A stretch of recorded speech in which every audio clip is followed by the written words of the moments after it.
Kano ke kalanga kasoka. Kagamba Geneva. Thursday 26th of June 2025. The National and UNHCR Eddie Mutwe needs treatment. Stop threatening to behead Bobi Wine and abduct S. Girgongoya at Uganda Embassy. The demonstration at 9:30 to 11:30 a.m. Then at United Nations head office at 14 to 17 p.m. Post demonstration meet up and barbecue on the 28th of June 2025. Invitation only call.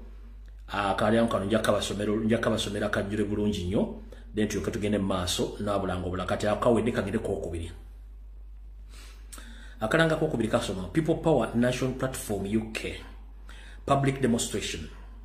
People Power / National Platform public demonstration. The US Embassy London 339 Elms LN 9 Elms London SW117 US on 23rd of June 2025 at 10:30 to 16:30. The United States should stop bankrolling repression in Uganda and should link the funding and security support to the government of Uganda to implement the rule of law, respect for human rights. For more information about this demonstration, please contact the UK NOP / People Power at their official email address. It is official UK People Power at gmail.com.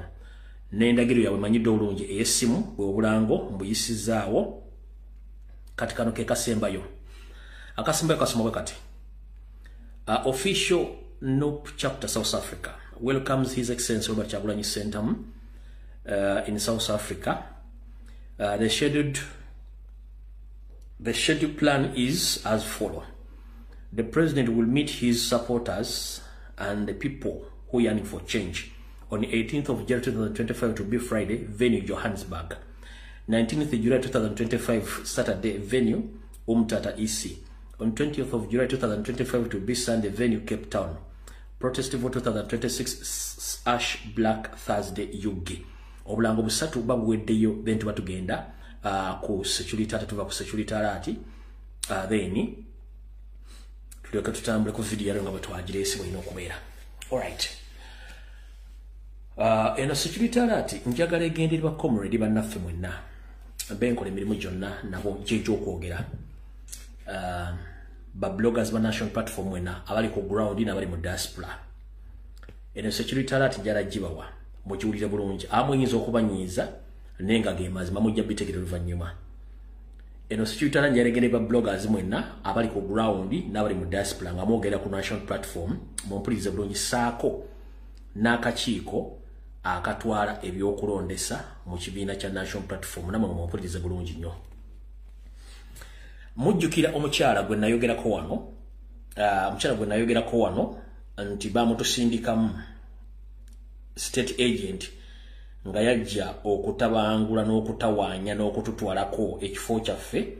Omukyala bamuyita Winfred Nakandi yono wano gwe mbagamba. Mujjukira namwogerako.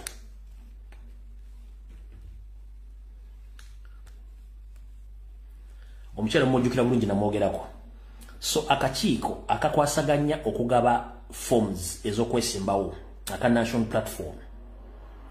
Ba blogger ba National Platform mwenna mbasaba n'obuwombefu mumpulire bulungi nnyo. Omukyala oyo mulaba. Omukyala oyo ali ku mulimu si wankyukakyuka. Omukyala oyo ali ku mulimu si wankyukakyuka. Bamuyita Winfred Nakandi.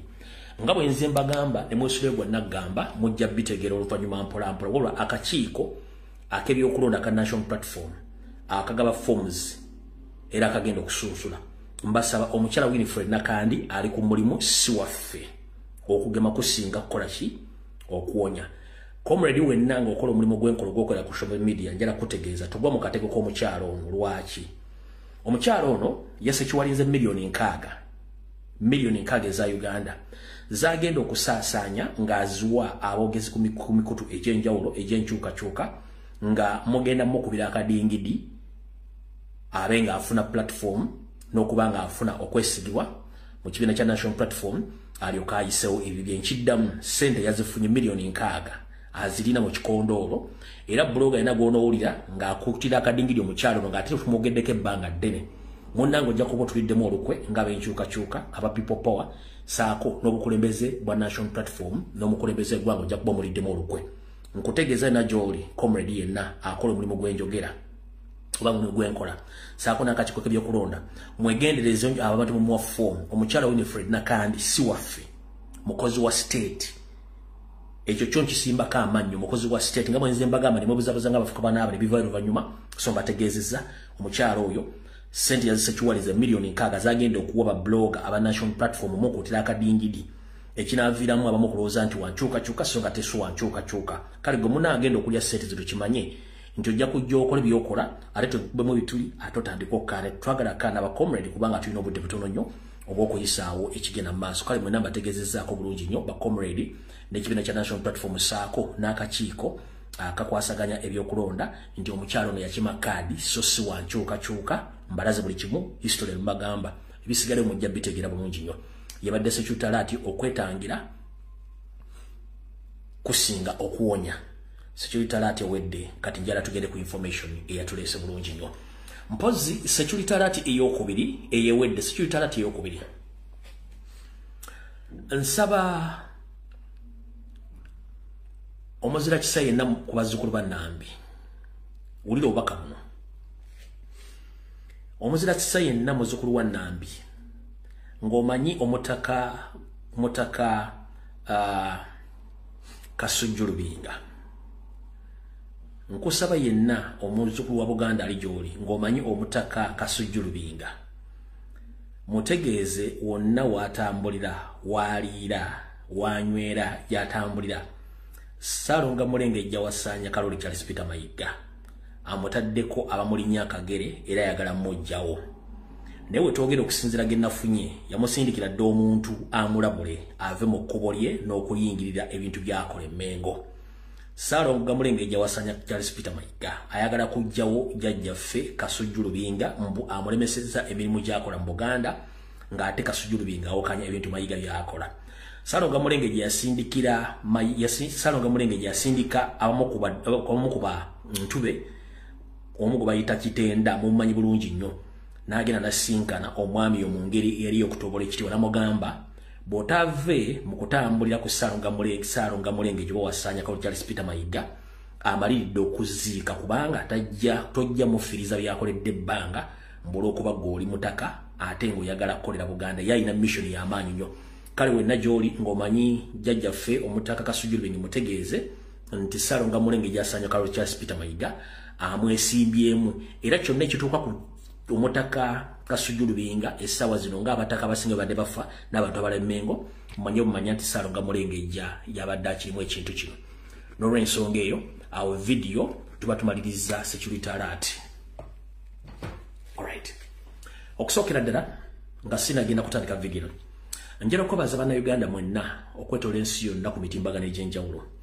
abanjagaliza amazaalibwa malungi ag'emyaka 46 egy'obukulu mwe bali nnyo balire ddala abansindikidde message abampandiikidde abapostinze abashiyalinze abakomentinze saako n'abo abansindikidde bimuli n'abadde banjagaliza okubeera mu bulamu mbeyanza nnyo mbeyanzenge abacoment section ku ASP Asimi platform abantu basekinoomu besobola kumenya ano manya for security reasons n'abalala banne bali nnyo balire ddala n'obudde sobola kumenya manya gonna n'enjala bebaza mwenna abasindisa obubaka abapostinze abashiyalinze mwenna mwe bali nnyo kumpostinga nakunjagaliza amazaalibwa malungi sina kyenyinza bakolera okujjako bagamba nti wendi nnyo sivaawo wano ekimbeeza mu struggle mwe mumbeezaawo lwaki mumanje ebbanja ddene nnyo kati sisobola kuva mu bantu bambeeredde emyaka gyonna ate ngende nkola ebintu bitajja mu nsa nga nvudde ku wiru yammwe so yendagaano gyenkozi gyenakola nammwe kimpa obuzibu okugamba nti mpumule nedda nga ate nina abantu abambeereddewo kale yenna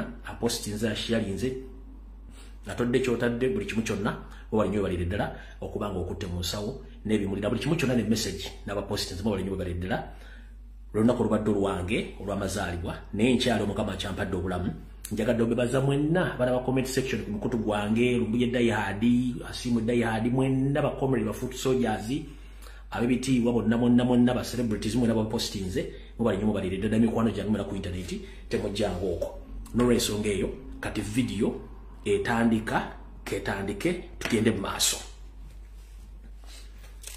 tutandise tutya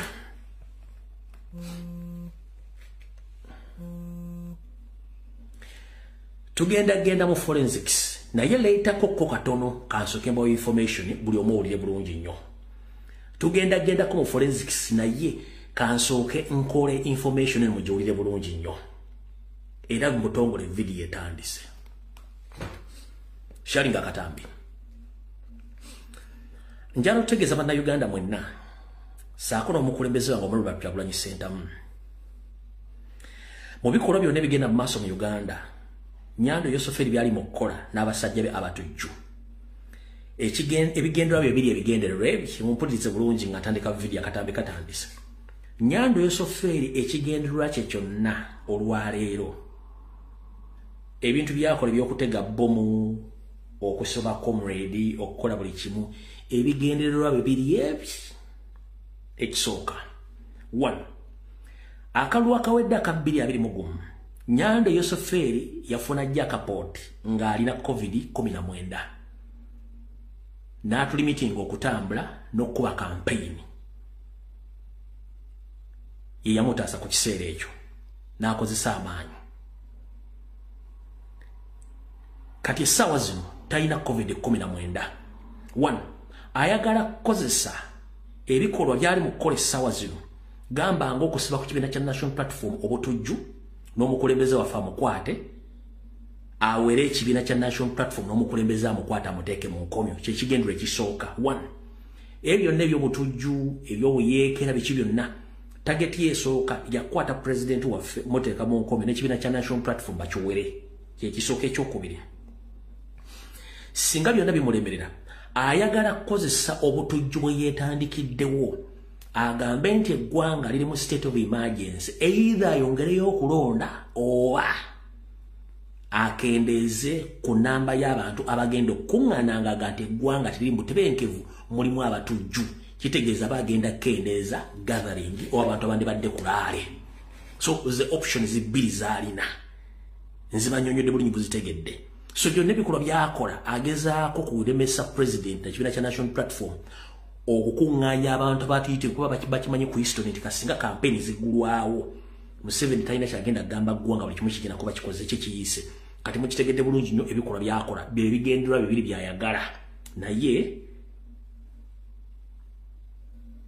tumulaba era kansubire kuno abatujju be bonna kwebali nze ngenda baabya ebisigadde Katonda n'amanya mbagambye ayagala kukulangira kibiina kya National Platform nti kyabatujju akiggale oba akendeeze kulaale nti abantu bagenda kuŋŋaana bangi olw'ensonga nti ebyokwerinda tebikoze eki tebiteredde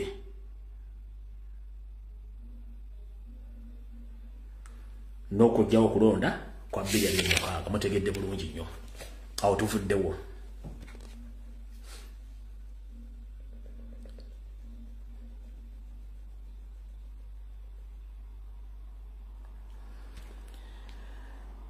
waliwo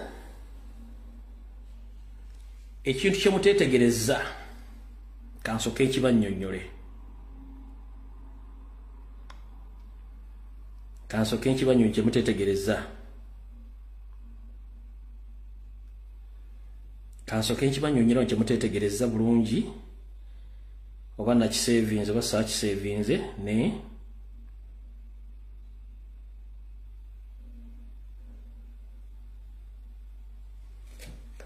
nja kiddamu edda bwena bankifunye kale katutandikire wano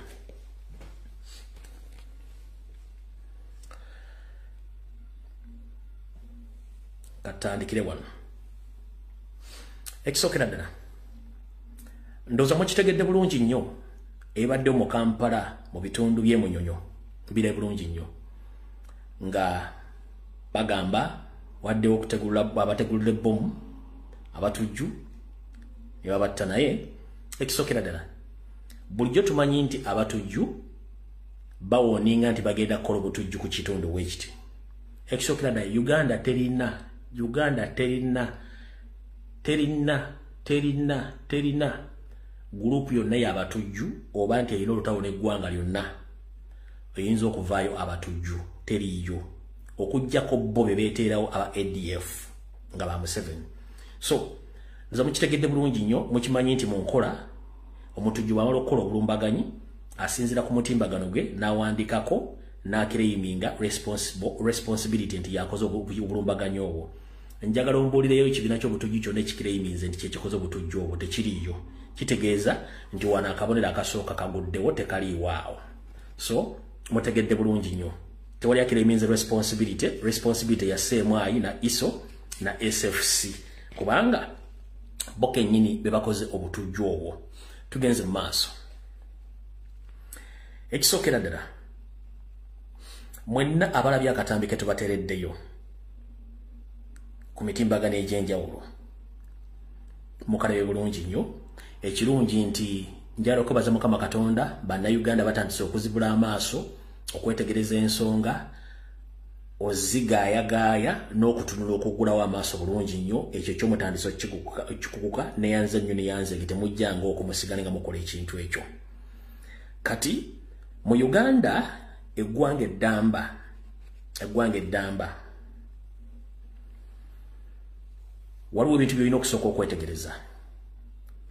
Okuva mu kalulu kali nga Robert Kyagulanyi Ssentamu mu kalulu mainstream media ezisinga obungi zonna zibeera set ne mu COVID njala soka mu COVID mwalabanga Museveni ng'ajja okwadressinga nga bagenda okubimba ebibuuzo by'ennamba z'abantu abafudde biki bigenda maaso gera mu ggwanga nga TV zonna bazikuŋŋaanya zigenda kwogera ekigambo kimu ekyo mwakirabako mu COVID si bwe kiri nti ye nakati essaawa zino TV zonna mu Uganda ziri well informed na ku kikigenda okugenda mu maaso mu ggwanga bakimanyi bulungi nnyo n'ebyokwogera babimanyi. Alright. Olwaleero ennaku z'omwezi 3 mwezi ogw'omukaaga mwaka 2025 si bwe kiri nti ye ebijjukizo eby'enjawulo mu Kampala mukono wa Kiso ewafiira abajuliza b'enjawulo. Ebijjukizo ebyo abantu abalamazi bajja ne babeerako ennaku ezisookera ddala nga tebannatuuka ku kinyuso ekikulu ekigenda e Namugongo si bwe kiri nti ye. Bwe tumala okukkiriziganya ekyo ne tukkiriziganya nti emmisa enkulu ey'okujaguza ebijaguzo byonna wattu ebeerawa ebeera Namugongo nti ye. Kati kamera zonna zibadde Namugongo buli kimu kyonna nga kiri Namugongo nti ye. Naye abatujju bali bakoze ekikolwa kyabwe. Natasha Broadcasting Service yeesoosewo ku crime scene. Ompulya bulungi Natasha Broadcasting Service wa NBS yeesoosewo ku scene. Nenga remember kamera zonna zibaddewa Namugongo kuba waliyo ebijjukizo bisatu eky'abasiraamu ekya Protestant eky'abakatoliki. Wabula Natasha Broadcasting Service olw'okuba nti ebeera mu mizannyo gino yeesoosewo ne reportinga nga tewali muntu nawula ya reportinze. Kitegeeza nti badde bamanyi bulungi nnyo ekibadde kigenda okugenda mu maaso. So mwetegereze nnyo buli wolaba Natasha Broadcasting Service ku crime scene mu kintu kyonna manya nti kino kiri staged managed. Ekintu kyonna kibeera staged managed kasita kiramu Natasha Broadcasting Service nga yeesoosewo. Tobuuza kiki ekibadde kigenda mu maaso ku site eyo. Nza mutegedde bulungi nnyo. Ekyo mukitegedde bulungi nnyo. Bwe mmala okitegeera bwe mutyo waliwo olutalo mwalulabyeko naye njagadde ndibagendera deep inside. Mukire bulungi nnyo nti bannaddiini bonna abali mu Uganda kati essaawa zino Eklezia ewangaala neramula ensi yonna evuddeyo bwesimbu newakanya era etandise okuvumirirwa ebikolwa by'okuwamba okutta okutulugunya abantu n'obuli bw'enguzi mu ggwanga. Eklezia Katolika ba Reverend Father bonna kati bassa kimu ssaawa yakubulya Museveni mazima ekitalimba lokole, ekitalimba siramu, ekitalimba protestant. Naye mu bayisiramu eriyo basheki abadde boogera ensonga zino mubajja yatandise obbakanga kanga. Kati baba katuliki bagamba ekiba kibe tugenda kwogera ensonga zino mpaka kuwulira bubi. Jukira nti kati Museveni asigaziza Church of Uganda abakatuliki bo baaganye. Kyovula buli father kati avaayo akuba kutta kuba ku nnyama. Kati wazzewo olutalo. Olutalo luno balutandikidde mu mainstream media. Weyagala otegeera nti olutalo mwate mulutegedde. Mwalabyeko Frank Gashumba ng'ali ku radio ya Barambaro Gahare ng'awoninga Reverend Father Musara mbu tageza kuddamu kumonkinga oba kwogera na kuwakanya kwetonda kwa Museveni ye etonda ngani oyo nga Gashumba yabuuza. Ekyo mwakiwulidde so muyekka n'abalala bagenda kuvaayo nga balumbako ekereziya n'abafaatha aboogera ku nsonga eziri mu eggwanga naye baasose kusindika Gashumba. Wabula mu ngambire Frank Gashumba ye nga ye ayogera ngani ku nsonga z'ekereziya ewangalanira mu lensi yonna. Mu Catholic Church ayinayo office ki ekondeminga ebikolwa by'abasumba bye bali mu kwogerako ye nga ye. Era mu Uganda akolamu ngani obuvunaanyizibwa bwe ki mu Uganda. 1. Omusumba yenna Bibbuli ekugamba nti ekibi kyogereko bw'oba tokyogeddeeko kisitula okijje oba okyegaane. Bannaddiini kye bali mu kukola. Kati gwe Kashumba wavaayo gye buvuddeyo katono nga tonayingira PLU. Tukimanyi nti oli muzzi wa misango. Ekikubeza mu NRM kubanga yabazi ba misango. Oli ku bail, oli ku out prison wa government ya Museveni singa si government ya Museveni singa oli munda. Tukimanyi nti bakusindika okwo naye teka kutanda n'oddamu okuwoninga omusosodoti yenna owa Catholic Church ng'omuwoninga ng'omutiisatiisa. Nja kuva ku bya politics nsooke ngende nawo personal ate ekyo kimanye toddamu kuwoninga basajja ba Katonda. Mu Uganda we bayita abasajja basinga ebikolwa mu Uganda Gashumba okwata namba emu. Oli mu ffere, oli mu B, oli mu C, oli mukwasi w'abakazi, otambuza siriimu gw'osiiga abaana b'abantu. Tolina moral authority eyimiriza musajja wa Katonda mwongerako. Gashumba togeza n'oddamu okuwoninga munnaddiini yenna avuddeyo ayogera ku nsonga zaaki z'eggwanga. Gwe toyina na specific occupation omulimu omutendeke gw'olina gw'okola mu Kampala okola mulimu ki? Reverend Father musajja wa Katonda aweereza kereziya gwe mulimu gwe Gashumba okola mulimu ki mu Uganda obutuufu? Togolina, oli idle and disorderly. Era wafuuka di radio presenter gwe mulimu gw'olina okujjako kulya ssente za Museveni. Ojja tukolera ekigambo kimu. Ogenda kuddira video zo ziri enkadde ze wakolanga oveeyo gamba abantu nti ezo nazoogera ndi muguwa ddalu by'ovumanga Museveni ne gavumenti ye n'ebikolobero bye zonna zikuŋŋaanya ozeegano ogambe nti ebigo bye nayogera ku Museveni ne gavumenti ye nali muguwa ddalu era sibiinaako mito n'amagulu. Tujja tutegeera nti kati by'oyogera obitegeeza. Naye bw'obanga tukimanyi nti oli ku bail oli ku out prison olwa NRM okuba nti yakusiba kyekikogeza ebigambo bino. Mukulu twagala obudde abantu NRM byekoze nga oli bwaga tena byekoze kati byakyuse ddinga ebikoze. Toddamu kuwoninga Reverend Father yenna ayogera ku nsonga zaaki z'eggwanga. Gwe yogera ebintu Museveni byakoze totiisatiisa abantu kuba tolina moral authority tiisatiisa bantu tolina. Gwe nkumaliriza. Kati mu ekyo basindise Gashumba ne banne batandika okulumba Catholic priests oba ba Reverend Father okubatiisatiisa okutogera ku nsonga ezo.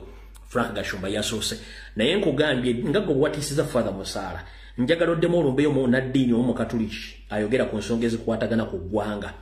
Ojja kutuulya bwe twabika naawe ate omumanyi bulungi nnyo awo tuvuddewo.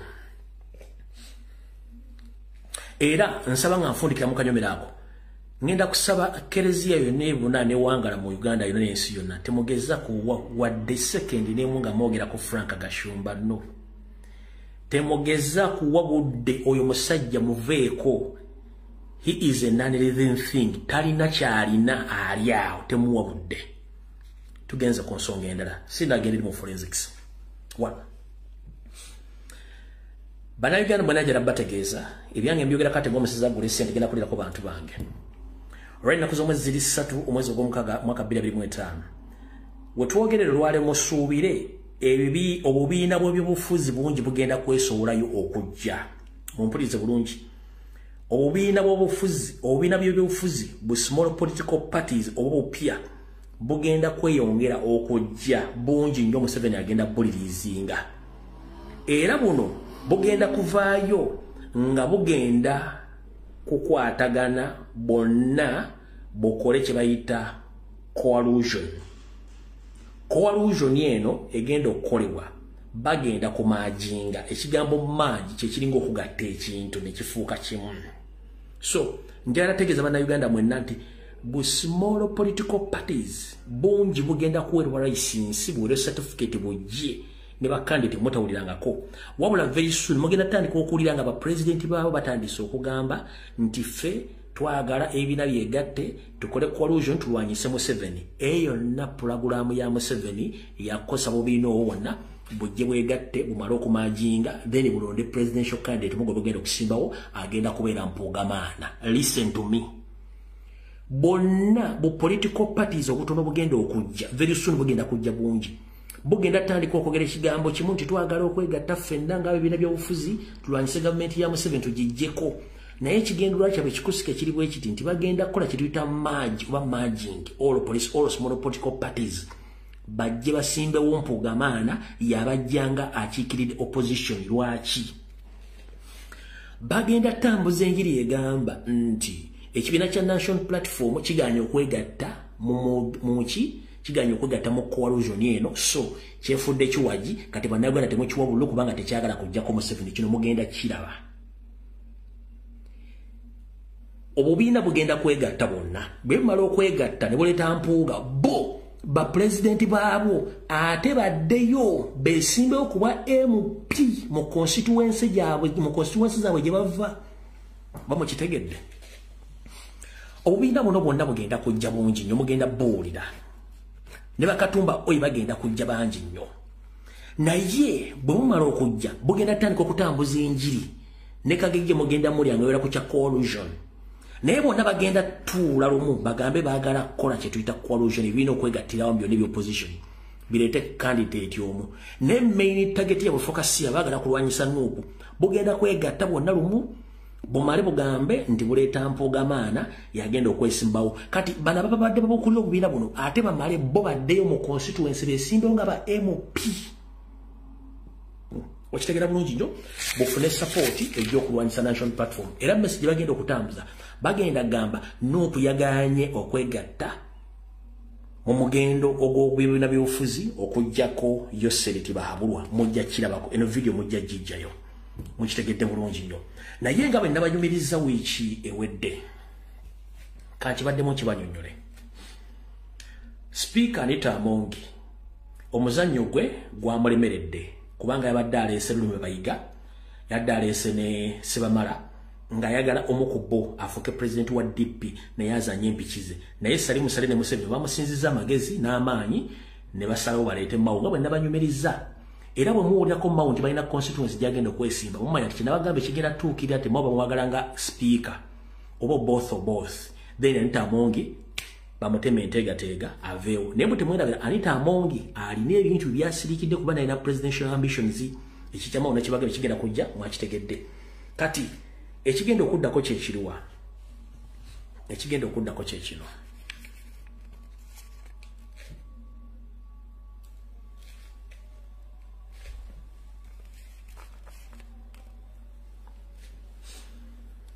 Bwe bumala okwegatta bonna mbabuli kye bugenda okukola. Bwe bumala okukikola bugenda kufandingibwa Salimu Sale ne Museveni. Era ssente bazirina at their disposal bagenda zibawa. Wabula kye nabanyumiriza wiiki ewedde yenye nabagambye nti Museveni alina kyatamanyi era ekimukuba takimanyi. Mu by'obufuzi byabaddemu ebbanga ng'ataddewo ba opposition MPs opposition politicians be bataddewo ebbanga lyonna abadde bajja bamuzannyira empiki n'ateekawo ne iPod buli kimu ono Kyagulanyi wanjawulo mukko ne National Platform yanjawulo mukko.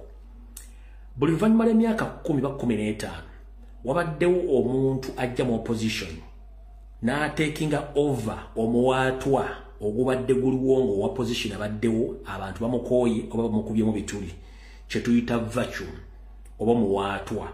Kati mu kalulu akawedde aka 2021 Robert Kyagulanyi Ssentamu AK Bobi Wine agenda okujja ng'already Kano Kizza Besigye amaze okukola ky'okuyika amasannyalaze takyalina amasannyalaze. Waliwo political vacuum. Vacuum eyo President Robert Kyagulanyi Ssentamu n'ajja n'agyocupayinga n'agitwala. Kati bw'agitwala n'agyezingiriza n'agitwala mpaka nakati n'olwaleero.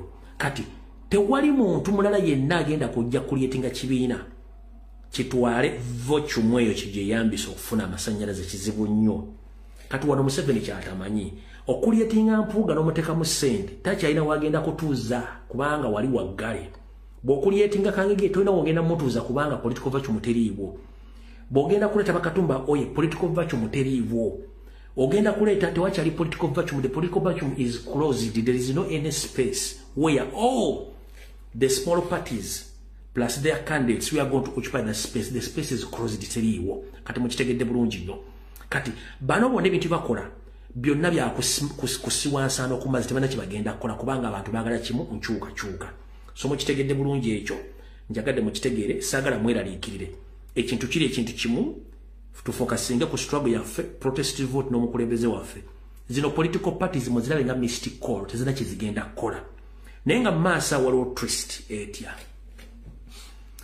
Waliwo ba MOP abali mu kwebuzaabuza nga abafuka banaaba aba national platform nga bamanyi ewampuuga kifu. Abamu bayinza okweza ne batandika okweka ebibuziga bwa ggoonya baagale kaadi naye waliwo bagenda obutadda Wampuuga nga ne mu munupu tebagenda kudda.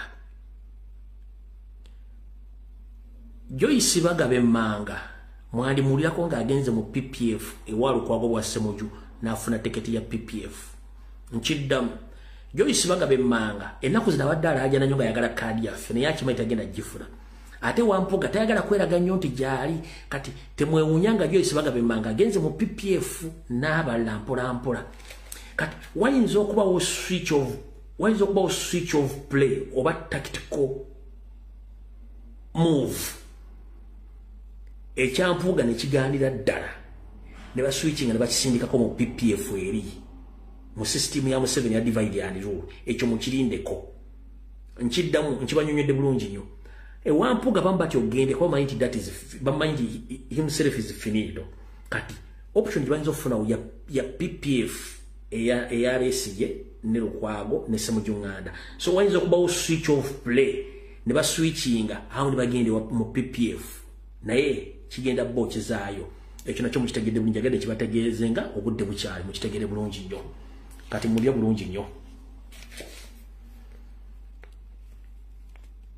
Okusinzira awuvuddewo okusinzira ku pressure ew'essawa zino. Nyando Yosoferi afuuse ekifaananyi kye bakozesa omukozesa kati.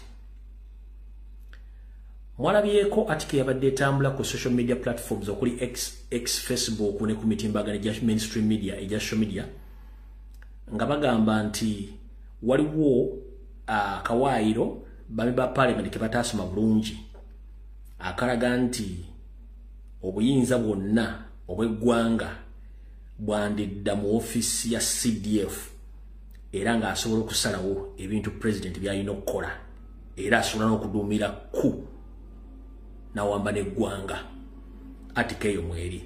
So atike eno bagenda gyongerezaako amendment endala very soon. Bw'owulira nti baleeseyo amendment endala mu parliament. Amendment eno eyinza okuba ng'egenda kwongera buyinza CDF nga ajja kuba ali ku powers ajja okuba nazo zijja kuba nga zenkanankaniriza president olw'ensonga yoseriye amadinisa gayiise.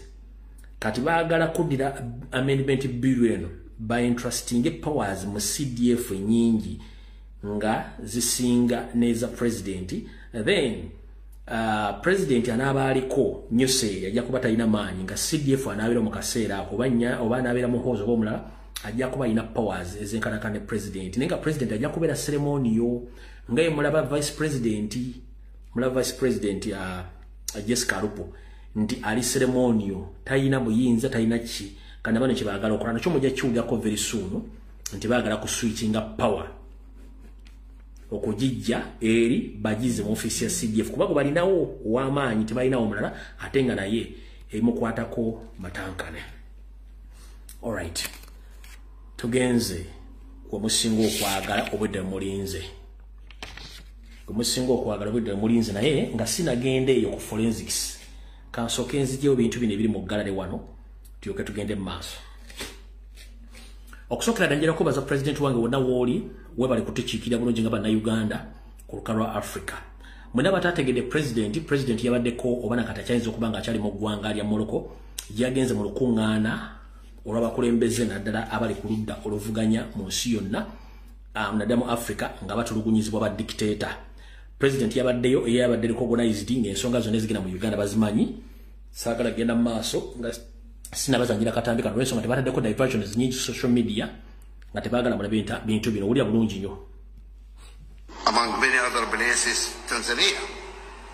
And I asked President Samia, please be a little bit more gentle with your opposition. It's not nice what is happening to some of the opposition figures here. We say to President Museveni, please rein in your son. This I think Bobby Wine is here, who is the leader of the opposition. Are you here, Bobby, or they killed you before you come here? He's here, yeah. Please talk to him to hear what harassment those guys are subjected to. Why? They are citizens of your country, they are not your enemy. And if the people like, I don't know if Bobby Wine will be a good president or not, I don't know. But if the people of Uganda like him, and so be it. Okay, what's the big deal? We really need to look at ourselves first. We are very quick to complain about imperialism and colonialism and the other guys and what you're doing for us and what you. Okay, all that's fine. But please look into a mirror and say, is that nice? What you see, guys, is not nice. I'm telling you. So please, we need to get our act together and we need to move forward. I'm sorry, it is not a nice statement, but it's the truth. And you guys need to hear the truth.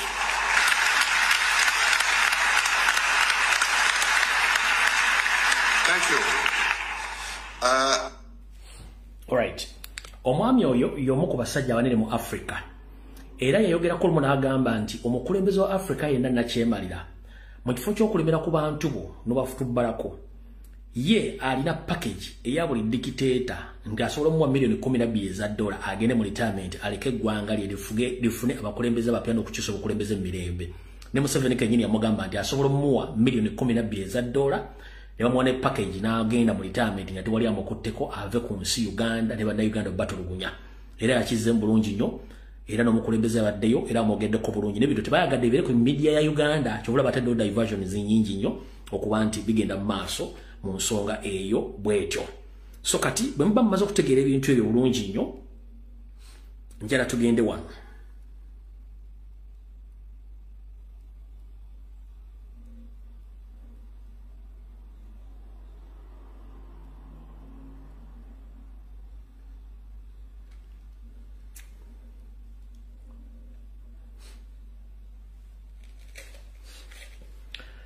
Nabagamba nti mwemwera ku social media nete mwemanyi president akozeseza Museveni to the extent Museveni takyebaka naba NRM bali mu kutya. President byabadde mu kukyalako mu mambuka ga Uganda ddala mu kikkakkono bwe yagenzeko mu bitundu by'eggulu bwe yavuddeyo n'agenda Soroti okulambula ku bantu abazirwanako n'abafiira ebintu byabwe.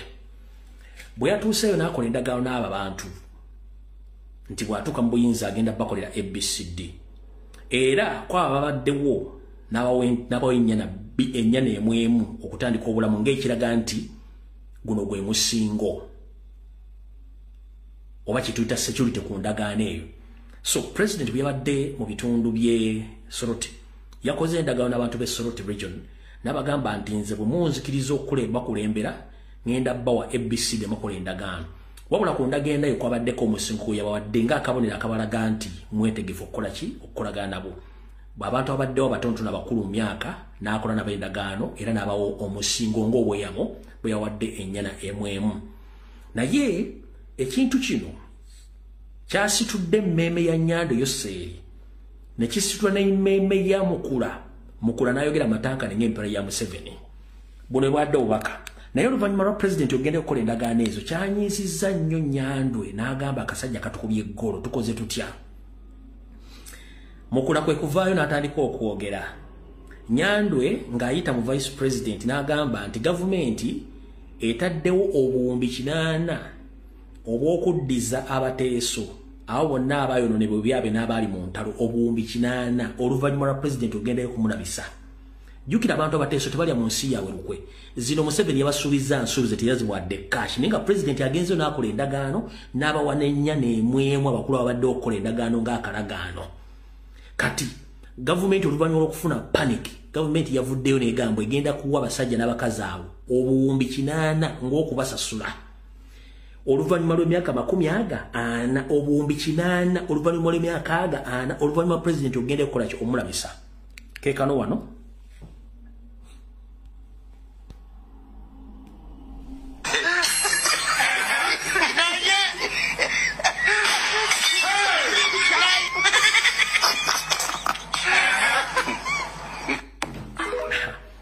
kati ekyo tekyabamalidde bwe kiba tekyabamalidde ne basindika mukulu Mike Mukula ajje ajerege era avoole president of Lwa Kyagulanyi Center kati buno bubaka njala buweereza mukulu Mike Mukula era njagala bukutuukeko bulungi oluganda olumanyi bulungi nnyo saagala bubuzebuze ng'afukaana aba ebigambo bino njagala bikutuukeko bulungi nnyo wonooba oli bakutegeeze nti ebigambo bino mbikugambye era bikukke mu ntumbo bulungi nnyo bino ebigambo bya Mike Mukula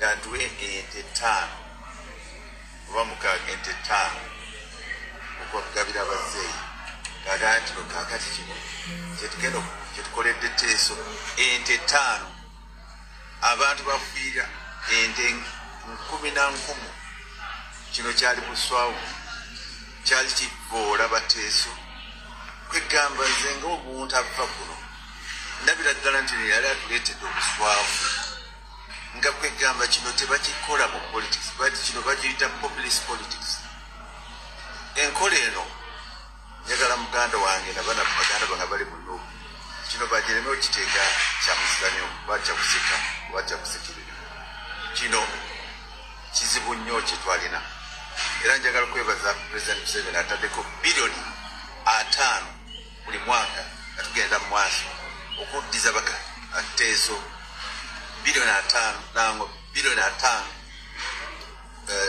kalamo ira ddala nti oteekako ente 5 ebiliyoni zino 5 kwegamba olabira ddala nti ozanyira ku bwongo bw'abantu tebayita populist politics ekino baleme okiddamu.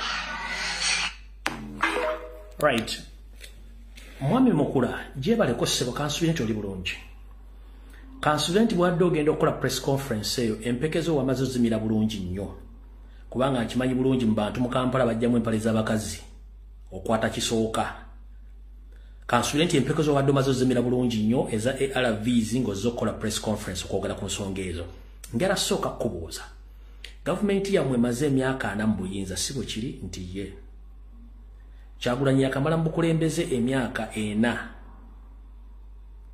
bweddu ndiye gwe kenyine badde mu NRM mu myaka 4 obaliko minister obaddeko biki omemba ba parliament oli eyo ndiye kati njagala ofune enjawulo wakati w'obusiru n'obutategeera bintu bibiri bya njawulo obusiru omuntu abeera musiru nga yatategeerera ko ddala n'omuntu atategeera naye abeera tategeerera ko ddala Mike Mukula oyagala kuŋŋamba nti omukulembeze w'eggwanga omulaba Kyagulanyi Center mu okugendewa mu etteeso n'asuubiza abantu baayo ne bamukkiriza omukozesa endagaano nga yabadde mu bukulembeze bw'ekibiina emyaka 4 nga gwe mbadde mu bukulembeze emyaka 4 nga temulina kye musasula bantu abo kuggwe ne Kyagulanyi ani anoonya ebibufuzi ebyekiyita mu lujja era nga ggwe omu ku bateeso beeyo Gwabateeso bakoledde ki bateeso banno ebbanga ly'omaze mu tteeso ng'olina Soroti Flying School, olina ennyonyi, olina ente, olina ebizimbe. Abantu b'etteeso wali obawadde ki myaka 4 ggwe ng'omuteeso waayo? Mike Mukula, mu myaka 4 gavumenti yammwe gyebaddewo naawe nga wooli, abateeso beeyo wali obawadde ki mu myaka 4? Tolina gwe wali wadde enkoko emaamira, wadde embuzi erinnyira, oba embuzi ey'olubuto, wadde akate. Naye omusajja avudde Buganda yakamala mu byobufuzi emyaka 4 azze n'akola endagaano n'abantu beewammwe ate ogamba nti aleeta ebyobufuzi byekiyita mu luggya. Kati singa njagala ondeeteyo vidiyo emu mukama Nyando Yosoferi ng'asuubiza abantu b'omu tteeso bakolera byalina obbakola myaka 4. Abakalamoji abajjako ente n'abagoba ne ku mataka. Abateeso yababbako ente abalala n'abatta. Naawe kennyini wali muyeekera ng'olina Arrow Boys kiki kyali kufudde omuyeekera kubanga wali tofuna service. Njagala oleteyo programu y'Museveni gyali awadde abakalamojja abateeso n'abalanga abantu baawo. Musajja mmwe kikulu we mumala okumira ARVs mwerabira okulya fruits ne muyiika amadinisa. Gwe ng'omusajja ava mu tteeso kintu ki kye wali wadde ba elders b'ekitundu ekyo for the good 40 years? Nothing. So never ever in your entire life to come out publicly and you demean someone who has contributed to that area where you stay. But for you have been staying in that area for more than 40 years. Nothing the Teso people have achieved or they have got from you. You have been a member of parliament, a politician, a businessman, an entrepreneur, but in nothing the Teso region or Teso people they have gained from you. So a man from Buganda, he came within 4 years. He had shown his capability of developing other regions and is willing to develop those regions and giving them back what belongs to them. It is Museveni and his government who took each and everything which belongs to those people in Teso region. Kati gwoli wano mbusimanyi alese chi politics gwe agamba nti mu politics waddala Kyagulanyi lwe yagenze wammwe n'abalabisa Museveni yagambye nti agenda kwa bilioni 8 mubadde muli luddawa era gobadde oli luddawa. Mukulu ngenda kusaba tukimanyi nti kati obujambabu bajjako ARVs tezikyafulunga bwe zifulowinga. Njagala okyusemu kati odde ku habbo kubanga ziri ziyinza okutabula obwongo. Tuli mu politics mulala nnyo ate wanjawulo muko. Emyaka 4 mulimba bazadde baabwe, mulimbi abaana, mulimbi abazeeyi nakati okyabalimba. Museveni watasobola kufuna sente sasula majje wadde police atakwata obwembukira nabo abasajja mu Teeso. Gwe kwennyini olina ssente, olina business, olina buli kimu, watasobola kukolera abantu abo business oba bwa bintu byabwe kati ogenda kulimba ky'abantu. Olaba wabba ssente za gavi ez'abalwadde ba sirimu nga nawe olina sirimu.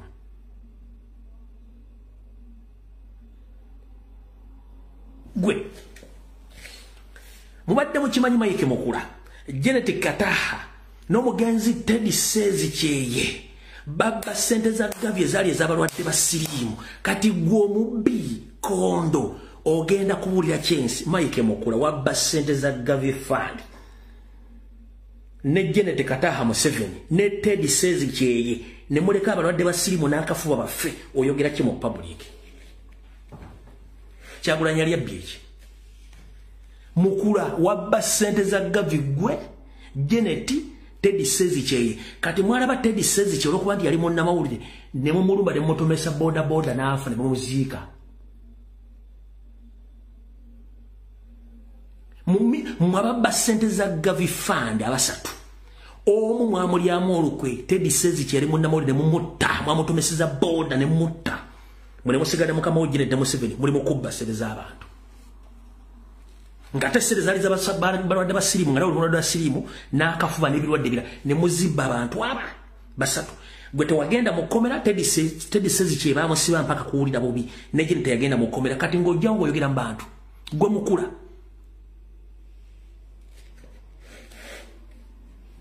toddamu kwogera mu bantu wano.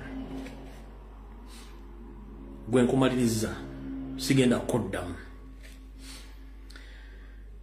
mwagala tugende wa okay mwagala protest mwagala kulabisa no problem katugende mu kulabisa tugenze mu forensics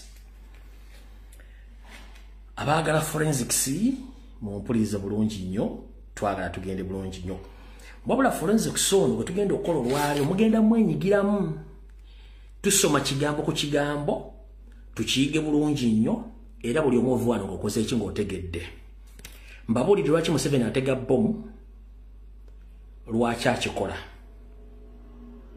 kati njala tugende mu forensics eya video eno gye baliriizinze tuleke twambule Museveni ekisookera ddala bano be batutega bomu obalaba abo be batutega bomu obalaba abo be batutega bomu abo ono alina olubuto lumulinga ono bakisawo ovuga paati tumulabe oba ayonsa sima gundi oyonsa laba ono olubuto olumungale wansangi bano batutega bomu n'ono yennyini ono Franka Mwesigwa kati omwogezi ono ani abadde IGP abaddani kati ono oba kisawo ovuga paati olubuto olumulinga entumu y'akasasiro ayina mabeere alinga ayonsa kati bano batega bomu wano boolaba bano abo babatega bomu abo kati njala tugende mu video eyatuleese olwaleero ekisookera ddala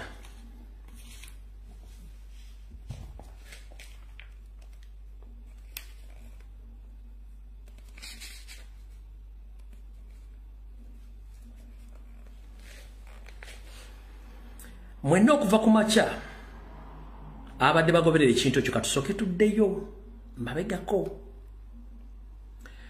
omwaka oguwedde birthday gye nakoza najja ne mbagamba nti Nyando Yosoferi yali yeetegese okuba abantu bomu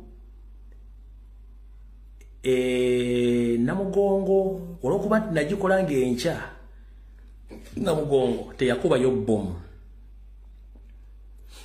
yageze nga pressure mulinye bulungi nnyo ne bateeka okuba abantu bomu kati njala tukwata empola video yaleero nga tugenda mu forensics sawa yakulabisa mwenna mu nsi yonna abalaba bomu ezitulika ezitegekebwa mu nsi yonna tugenda kukwata video nga tujibiramu abantu aba babiri ekisookera ddala omuntu yandikubuuzizza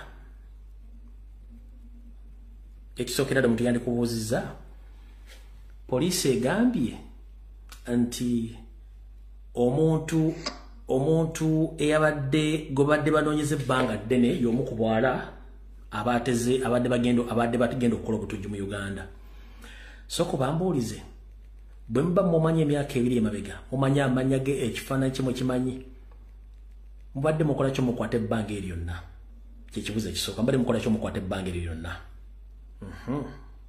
ekyo kiwedde mugenze ne mutugamba wano mu kiwandiiko kyammwe kyengendo soko okuyitamu ne mutugamba wano ono Chris Magezi yagambye bw'ati Kampala Tuesday 3rd June IUPDF counter-terrorism unit this morning intercepted, neutralized 2 armed terrorists in Monyonyo, a city suburb. It was an intelligence led by Operation and Security Services (ARE) at to ensure the Mother's Day celebrations proceed without disruption. The general public is urged to remain calm but vigilant and report to the security services any suspicion in videos object to activities of activities for immediately attention. Chris Magezi bwati wayogedde. Bwamaze okwogera bwatyo katugenze mu forensics. Bwamaze okwogera bwatyo kanso kemba somesa ekintu kino mukitegere bulungi nnyo olwaleero ninane kafulumu ampadde wano voice ye noti ngenda gibasoma ngenda gibaterako mujjuire bulungi nnyo nga analyzing ebintu bino malize cyane yagala kugula abantu maaso buli muntu akozese expertise ye okuwa abantu public information ekisooka mumbulize Chris Magezi n'omwogezi wa poliisi be bayita abatujju bomba badde bagitwalawa. Be bayita abatujju bomba badde bagitwalawa. Ekibuzo ekisooka. Ekyokubiri. Bw'omanya nti omuntu gwo ayina bomu ne mutegeera nti balina bomu, lwaki mubagoberera bugoberezi? You have been following them. Lwaki omuntu nga manyi nti alina bomu mugamba nti mbadde mbafollowinga kuvaawa, temwogedde location gye mbadde mbafollowinga. Ekyakubiri. Ekyokusatu. Robert Kyagulanyi Ssentamu ne ba foot soldiers bonga temba following kulaba activities zaabwe mbakwate mu action.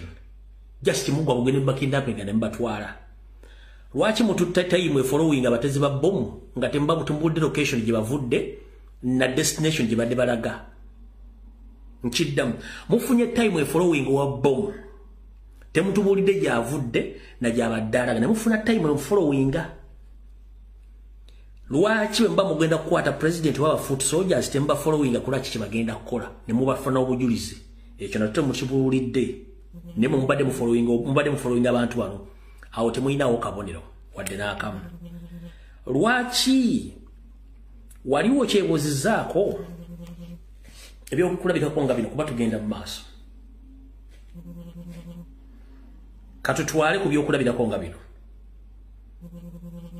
Singa omuwambi ajja n'awamba omwana kyetuyita kidnap, waliwo dde poliisi nti egoberera omuntu akidnappinze omwana nga poliisi emugoberera be gyamutwala? No, it is impossible. Police doesn't follow kidnappers.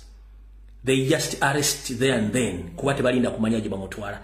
Mwe mwajjawo gatisi ezigoberera abatezi ba bomu nga temutubudde gye bavudde ne gye badde balaga ne mbabogoberera. Akakoberera akokusatu nawo mukagudde. Kankwe ekyokulabirako ekyokusatu. Singa obeera awo gwe ng'omuntu n'omulaba ng'aga nti anzenyera kunywa obutwa nnette, osobola okutulawo n'otunulira omuntu engeri gy'anywamu obutwa amala obunywa afe olyoka omugambe nti lekerawo tobunywa? Mbadde nga tulinamu stoppingira waawo ng'aga nti ngenda kwewa obutwa n'obumuggyako.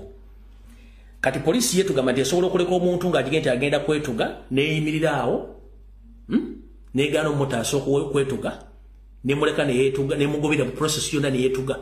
Mukimanyi buli mwenda bali mu nsi yonna nti omuntu bw'aga nti agenda kwetuga bagenda kukola suicide, agenda kuva ku kizimba agwe, poliisi fire brigade zonna zikuŋŋaana omutangira okwetuga.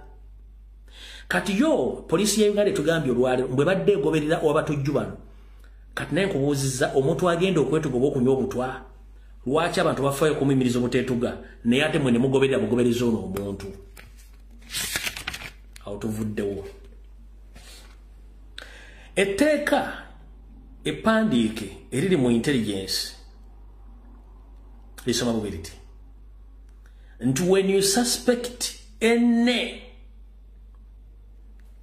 terrorist cell ngeri active, you have to intersect okuyimiriza seeyo with immediate effect. You intercept the cell eyo giyimiriza. Ekigambo kiri intercept kwe kulinganga okuyimiriza ekintu, okuyimiriza abatemu abo nga tebannatuuka gye balaga. Bakulu mugoberedde abantu bano gye mutatubulidde gye bava era temuba interceptinze wantu wonna, si bwe kiri? Ako nako kafu, temufunyewo kabonero.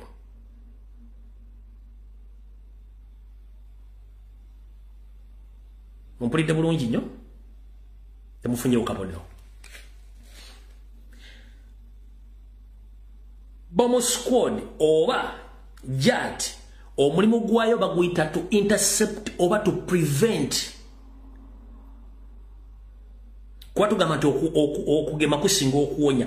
Omulimu gwa JAT n'ebitongole ebirala kuyimiriza butujju obugenda okubeerawo, nemmwe mwayimiriza obutujju buno oba bomu okubaluka? Nedda. Ekigendera kyammwe kyabadde ki? Tukyagenda mu maaso. Poliisi n'amagye ne bannayuganda mwena mukimanyi nti omuntu gwe bayita suicide bomber mu Uganda tetutinamba suicide bomber. In Uganda we don't have suicide bombers and we don't have terrorists in Uganda. We don't have terrorists in Uganda. Why? Omuntu gwe bayita suicide bomber oba terrorist bambala jacket nga bazisibyeko explosives era bwatuuka mu target wagenda okukolera ekintu ekyo ng'anyiga trigger nga yeebalula. Kati bakulu mugambye nti ba terrorist bateguludde bomu ebadde egenda okutta abantu. Ladies and gentlemen, omutujju takuba mu kibangirizi.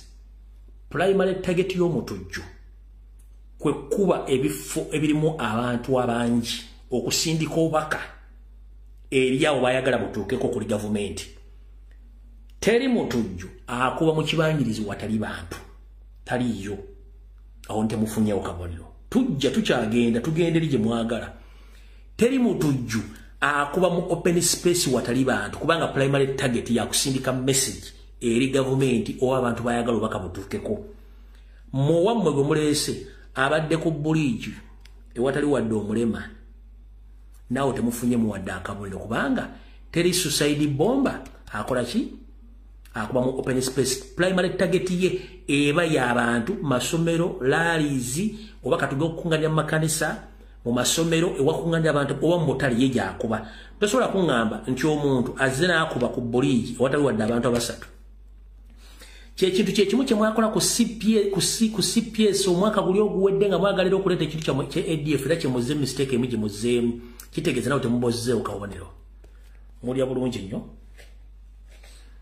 Omutujju tasobola kwerumya nga tasse muntu. Teri mutujju asobola kweyabya nga tasse muntu, tekisoboka. Ayina kwerumya na kwejjawo ng'atuuse ku primary target ye gy'ayagala okujjawo. Era nawe temukoze eki, temufunyeewo kabonero. Bakulu, mwandibadde mbulira bannayuganda ekigendera ky'omutujju wammwe kibadde ki? What was the main aim of your bomber? Ekigendera ky'omutujju wammwe ono kibadde kigendererwa ki?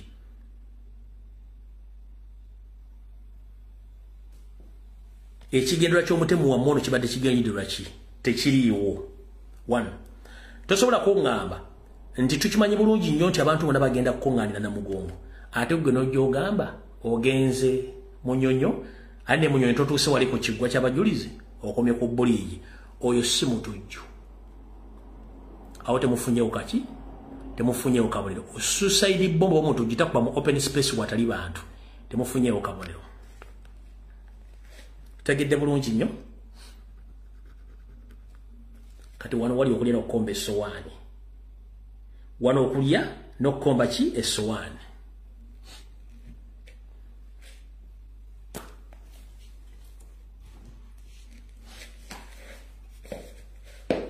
Maino kwetereza. Tugenze mu forensics. Tulina ebika bya bomu bingi nnyo. Kamba someseko ebika bya bomu bibiri. Tulina ekika kya bomu entege mu ttaka ze bayita land mines entege mu ttaka. Abatujju bazikozesa.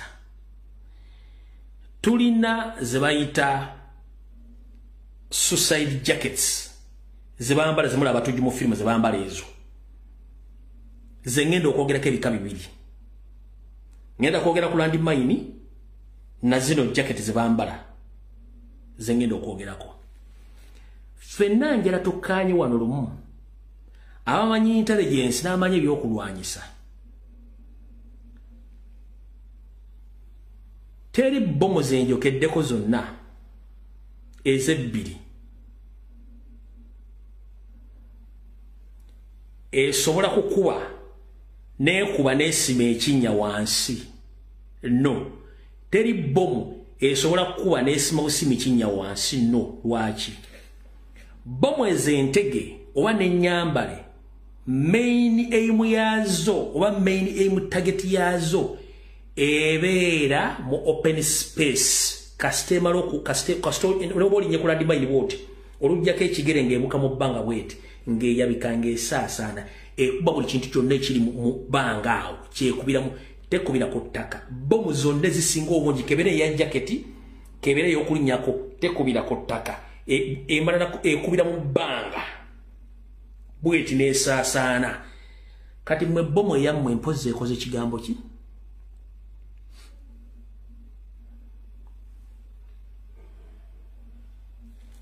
keberera ndi maini ng'ogirinnye kulunyirako bw'onnojjako ekigere ebuukayo bweti bwe mala tuuka n'obbanga ejjemu pini ng'ekuba mu open space kyova oli ekigambo kye bayita fragments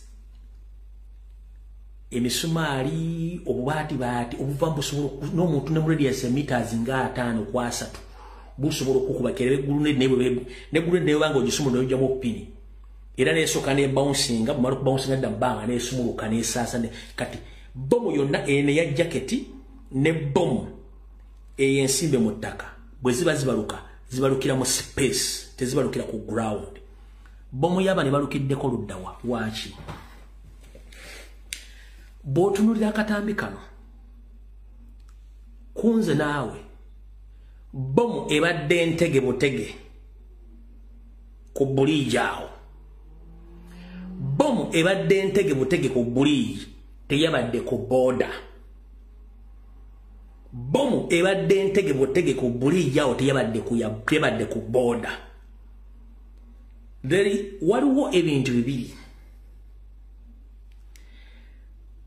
omukyala abadde ku pikipiki n'omwami abadde ku pikipiki zandibanga zibadde primary target za gavumenti lwaki tebatulaze bifaananyi biri visible nga bagambye tinabo tebadde bagimanyi n'abajuvu abadde bamanyi nga tebatulaze bifaananyi biri visible bintu byabwe ebyabagenzi abo lwaki tebabitulaze bomu ebadde ntege butege ku buliiji so si nti omukyala adde ajambadde obadde mu boda no bomu ebadde ntege butege tukkiriziganyiza ffena oba nedda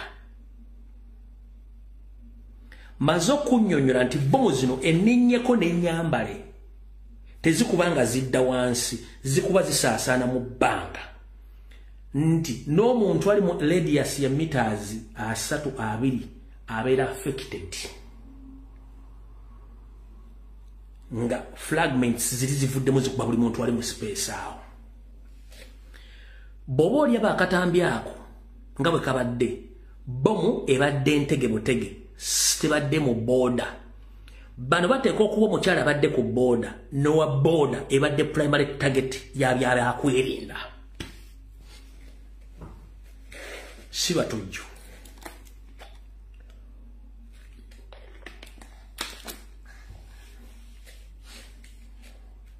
lwaki buli muntu yenna mu Uganda amanyi ababoda ebavuga nga wetegereza akatambi ako nga sinaka kuzannyira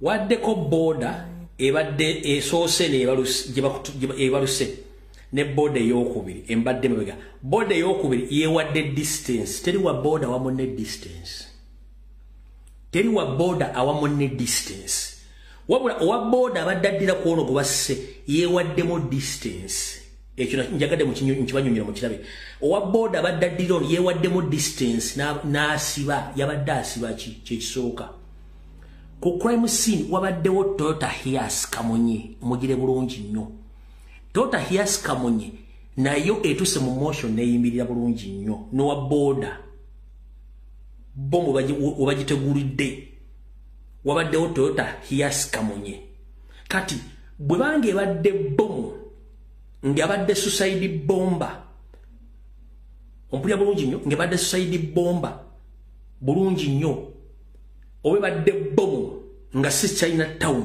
neyo emmotoka ya Kamunye badde tevaawo n'abagibadde badde tebavaawo wabula bomu ebadde magezi maganda ya China town naye ebadde ntege butege awo era nga owa taxi ateeka okuba ali involved olw'ensonga ayimiridde bulungi mu motion ng'emmanga teriyo mmotoka etambula ye n'ayimirira bomu nevuga mujjukire nti before bomu okuvuga wabaddewo omusajja abadde ayambadde enkofiira ne jacket nga amaze okulaba tageti yaabwe ejja kati oyo gaayi alabika yabadde ne detonator bomu bano bennyini aba state bebagisumuludde so sinti wa boda oba omukyala abaddeko ba state mafias bebadetonatinze bomu bennyini nchakubuulira particulars za incidents nga webaddewo wabaddewo before wabaddewo gaayi abadde mu jacket nga yambadde n'akakofiira bw'amaze okulaba taxi ng'ejja ne wa boda gwe baagala ng'ajja n'avaawo n'asala n'adda eri era boda olutuuse ku tageti yaabwe gye baagala owa ditonete n'akola kinaasumula naye mu motion eyo wabaddewo gaayi eyasoose okubeera olaba ntageti yaabwe zze wabaddewo gaayi abadde mu kijampa ekiddugavu ng'akibisse ku mutwe yadduse n'adda ku sayidi n'akulosinga bridge yategedde ate nti waliwo ekigenda okubaluka nga tekinnabaluka ye n'adduka n'adda eno era bwe kimaze okubaluka ate n'ava eno n'addayo ku crime scene ekirala eyo vidiyo gye batadde tebadde ya CCTV kamera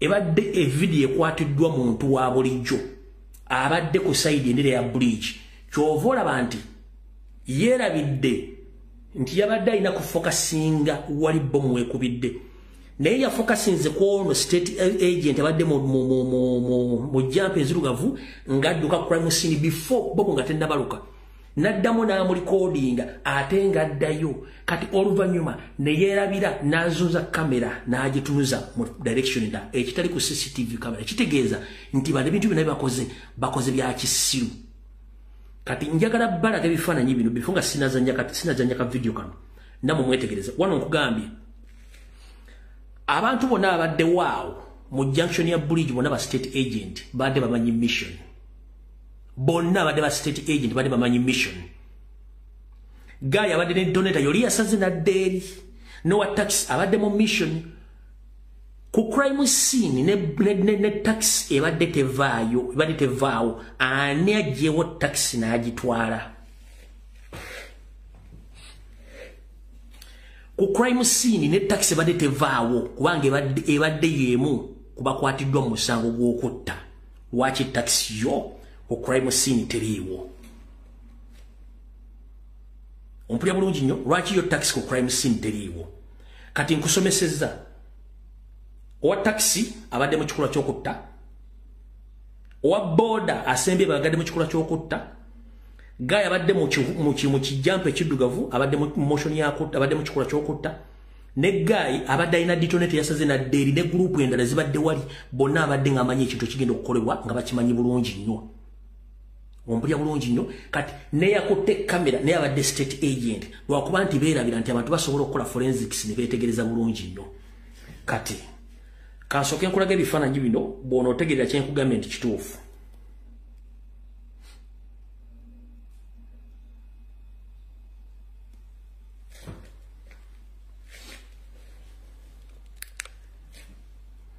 ekifaananyi ekyo kiraba ono gwe bagamba nti ye mukyala bw'olaba omukyala oyo ekifaananyi kifaanana n'omwana oli gwe bakulaze mu mawulire bw'olaba ekifaananyi kifaanana n'omwana gwe bakulaze mu mawulire ekyo gw'olaba alina ebafaanagana eyo face wadde ekifaananyi ki kale kangizeeyoko awo eyo face ogiraba efaanana n'omwana gwe batadde mu kifaananyi mu mawulire oyo n'ez'engalo nowhere kati bw'omala okulaba ekifaananyi ekyo njagala otunuulire wano njagala otunulire boda ogiraba boda ogira bulungi nnyo boda ogira bulungi nnyo wano namba plate yayo kweri bulungi nnyo bomba gyenyiddeko ku mukuto gw'emabega era ekubye wano ku mutto wennyini nejjako abadde agivuga n'agwa mu maaso omukazi n'agigwamu. Kati bw'ogamba nti oli abadde suicide bomber, ono yennyini ono gomulaba omunene ono abadde alina okufuuka obulere. Oyo yennyini gomulaba abadde alina okufuuka obulere. Kati kino kikuzzaayo wano. Jjukira wansi eri bano bakyalo abo si basirikale. Onani ompulira bulungi sooka olabe booda yennyini bwefaanana.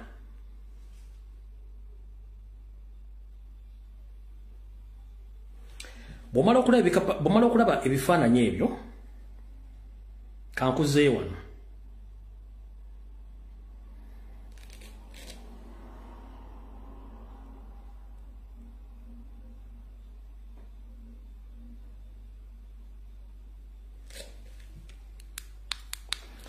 Singa abadde suicide bomber olwo yennyini abadde avuga abadde waabo abadde ajja kutukamu yennyini yasigadde mulamu.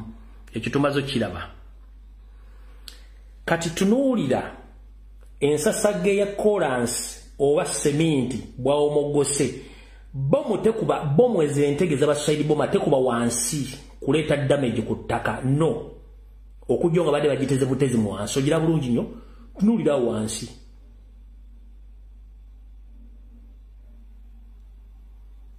Ogira bulungi nnyo, tunula wano wonna. Bomu gye mbaga nti bomu eba ekuba ng'ekubira mu bbanga tekubira wansi. Ne wano yeekulaga nti nekide seminti oba enkokoto yagimementudde. Kitegeeza nti bomu yabadde implantinze either ng'ebadde mu kisawo oba badde bagiplantinze awo mu kkubo wakati. Awo tuvuddewo.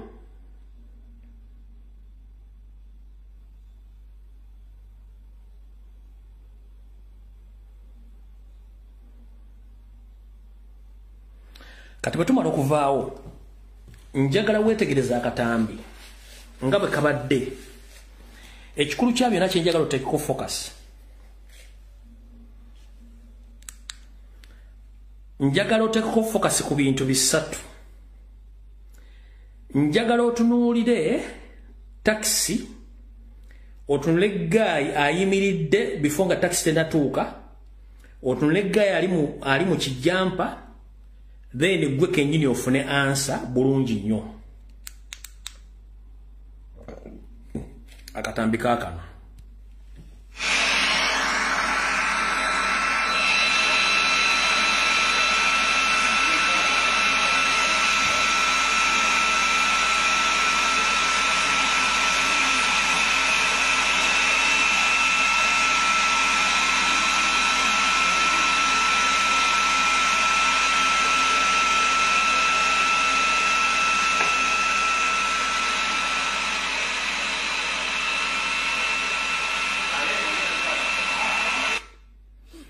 Kati akatambye kwemba sinakazanya ogenda kulaba taxi nga tennatuuka nga yo owa kijampa atambula kankazanya olabe. Owa kijampa omula wuuyadduka. Owa kijampa wuuyadduka biki oyo adduka. Omulaba? Owa kijampa wuuyadduka.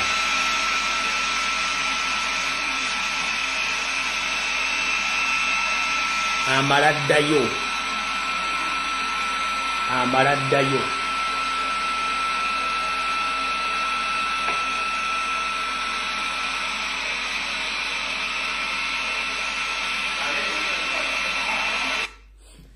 Oyo mufokasinzeko omulabi wa jampa. Ye yadduse before explosion nga tennaba kuba target nza babagambe target ye nadduka n'avaayo. Bwe maze okubaluka n'addayo mumutegedde bulungi. Kati njagala oteeke focus ku musajja ayimiridde ku buliigi owabalukidde bomu ayambadde jacket n'enkofiira ne taxi. Then otunuulire boda engeri gyekubiddwamu. Noli olyoka omanye nti abadde alina detonator y'oli owa jaketi kyenjagala oteekeko focus. Taxi oli gaali n'asala wuuyo atambula ddeeru boda yiyo giraba.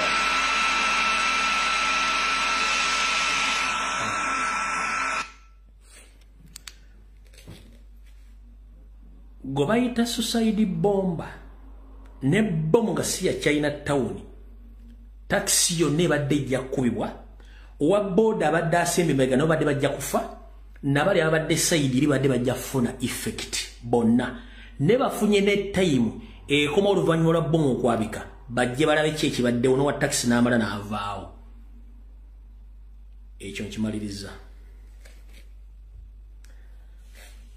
mukulu Chris Magezi n'omwogezi wa poliisi Muhoozi Kanyarugaba bali Museveni kati kansooke mbabuuzeemu wano bulijjo nsomesa bannayuganda ekigambo diversion bulijjo nsomesa ekigambo bannayuganda ekigambo kyebadda diversion oba to convert people from the main issues. One,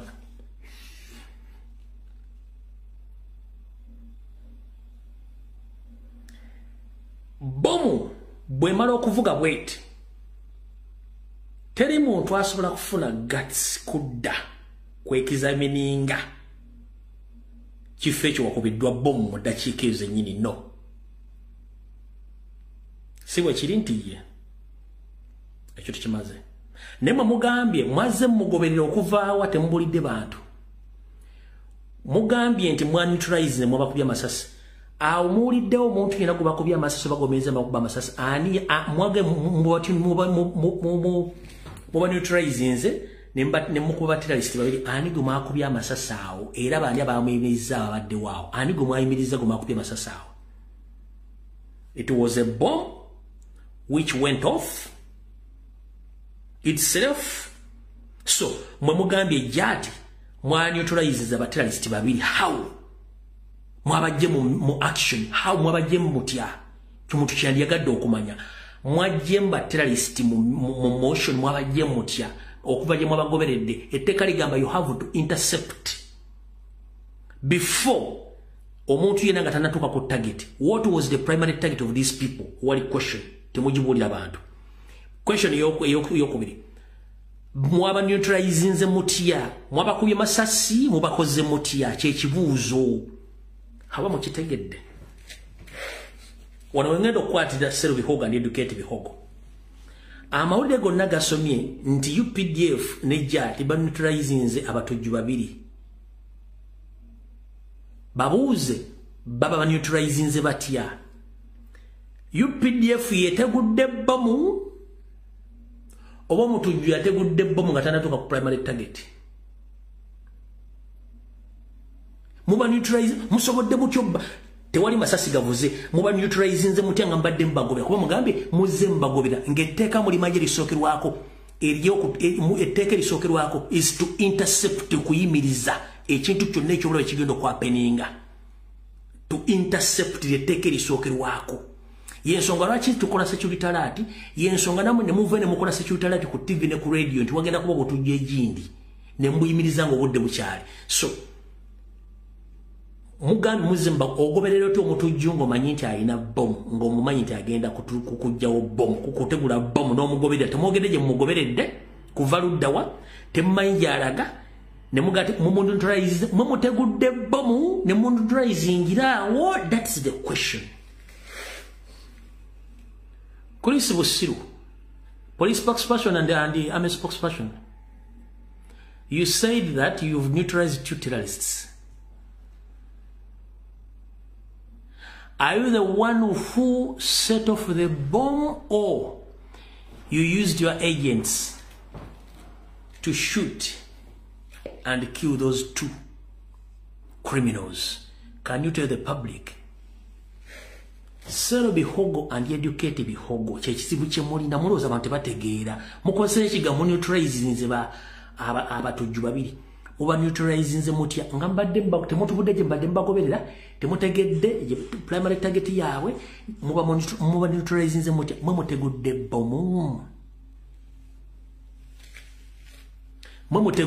bomu to neutralize them nga temutegedde wagibalaze. Kati ntera nnyo bagamba ekigambo diversion.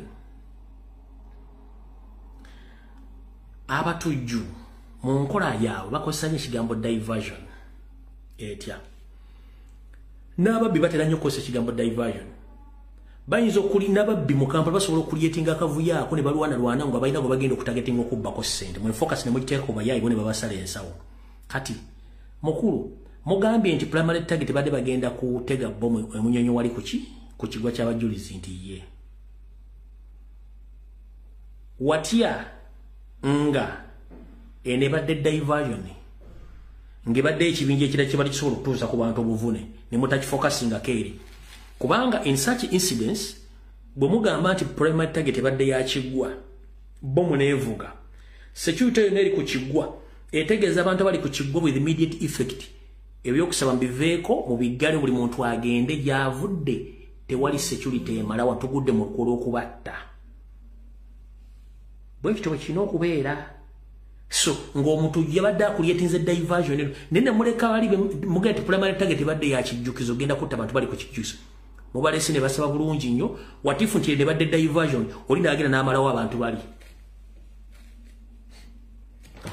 kati next time mukubirangako ku Senkubuge yatuyiwammwe mukubirangako ku Senkubuge n'abawandikira script ya kigejagenya the police sergeant nemba nga muyina entuufu Senkubuge wamu wa NRM mumukubirangako n'abawandika script entuufu ya kigejagenya the police sergeant oba si yoyo musobola okukubirako amakulu Alex Mukulu niye mulungi mu kuwandika script ezo n'abakolera script endala ennungi ennyo ez'okuzanya katemba wammwe nyono katemba ge muzanya talina makulu temukyasobola kusiriwaza bantu kati munnamawulire wammwe ono gwe mwaleese yennyini musobola mukwata mukuba emboko ku kabina ako munnamawulire mwamuwulidde bulungi nnyo ng'ayogera ebigambo bye muwulire bulungi nnyo bwe mala okuzanya akatambi kanako munnamawulire then mbazanyire expert one mutegeere oni munnamawulire yayogera njagala oli ekigambo kya munnamawulire kyayogera kyonna olyoka owulire badde bomu omugoba wa bodaboda agibaddeko abadde alina omukyala gwatisse era tutegeezeddwa nti ekitongole ekya JAT ekirwanyisa obutujju kibadde kibalondoola okuva yonna gye bavudde gye tutannategeera wabula bwe batuuse mu kitundu kino babadde boolekedde ekkubo eriyingira ekiggwa ky'abajulizi bwe batyo babadde babalondoola yonna gye batannategeera munnamawulire yaloopa badde babalondoola okuva yonna gye batannategeera era mbu badde banaatera okutuuka ku kiggwa ky'abajulizi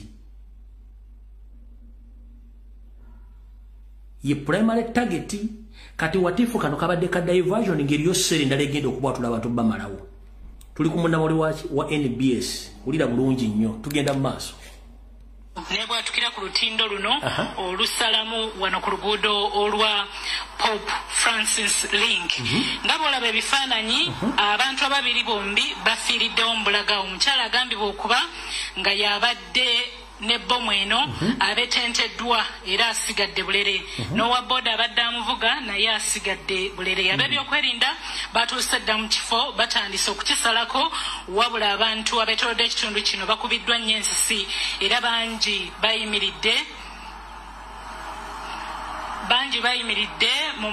ku mayumba gaabwe waggulu okulaba kiki ekigenda mu maaso kubanga okubwatuka tekubadde kwa bulijjo kubadde kw'amaanyi ddala era ne kulekawo entiisa omusaayi gumansuse abantu babetenteddwa era ne booda neggwerawo ddala njagala okwegatta kuba ebyokwerinda abanguye okutuuka mu kifo kino batubuulire biki ebibaddewo afande Kamujira y'omu ku be tusanzeewo nga yatuuseewo dda twandyagadde okumwegattako okutegeera kiki ekibaddeko afande tubuulireko katono nnyo ku mbeera eno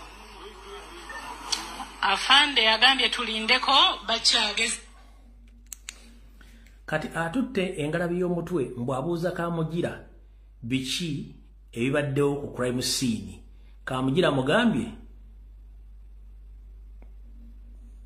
tetuna kitusobola kwogera genda kati ono script oba ekiwandiiko kye bamuwadde okusoma kimulimi okusoma atalabisiza bulabisa gavumenti ekisookera ddala buli olaba Natasha Broadcasting Service ku crime scene mujjukira okutugana okuwamba abantu okwabeeranga Kande Mugisha ng'ajja ne measurement C ajja n'ebitabo n'akola investigation ku crime scene nga ba forensics tebaliiwo kati noba asindise ono munnamawulire ajja akola ebyekisiru ng'ayogera ebyekisiru kati ekyo si ekikulu kyekiriwa njagala owulirize omwami ono bulungi nnyo ebigambo byagenda okugamba.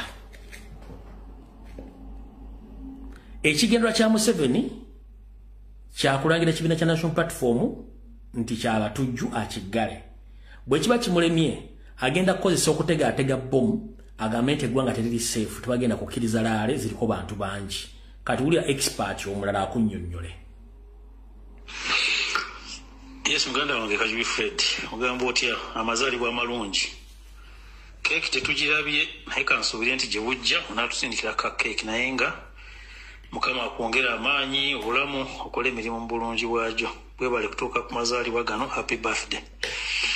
Kaakati nina ebituli ebiringa 6 byenjagala okuba mu nsonga y'ekibwatuka ekibaddewo. Ebituli byenjagala okuba muno nga omuntu aludde mu bintu ebimu. Ekisooka, siini yonna awabadde ekibwatuse. Ekisooka tokkirizibwa nga munnamateeka nga enforcement officer okuyingira ku scene nga tennaba kubeera cleared.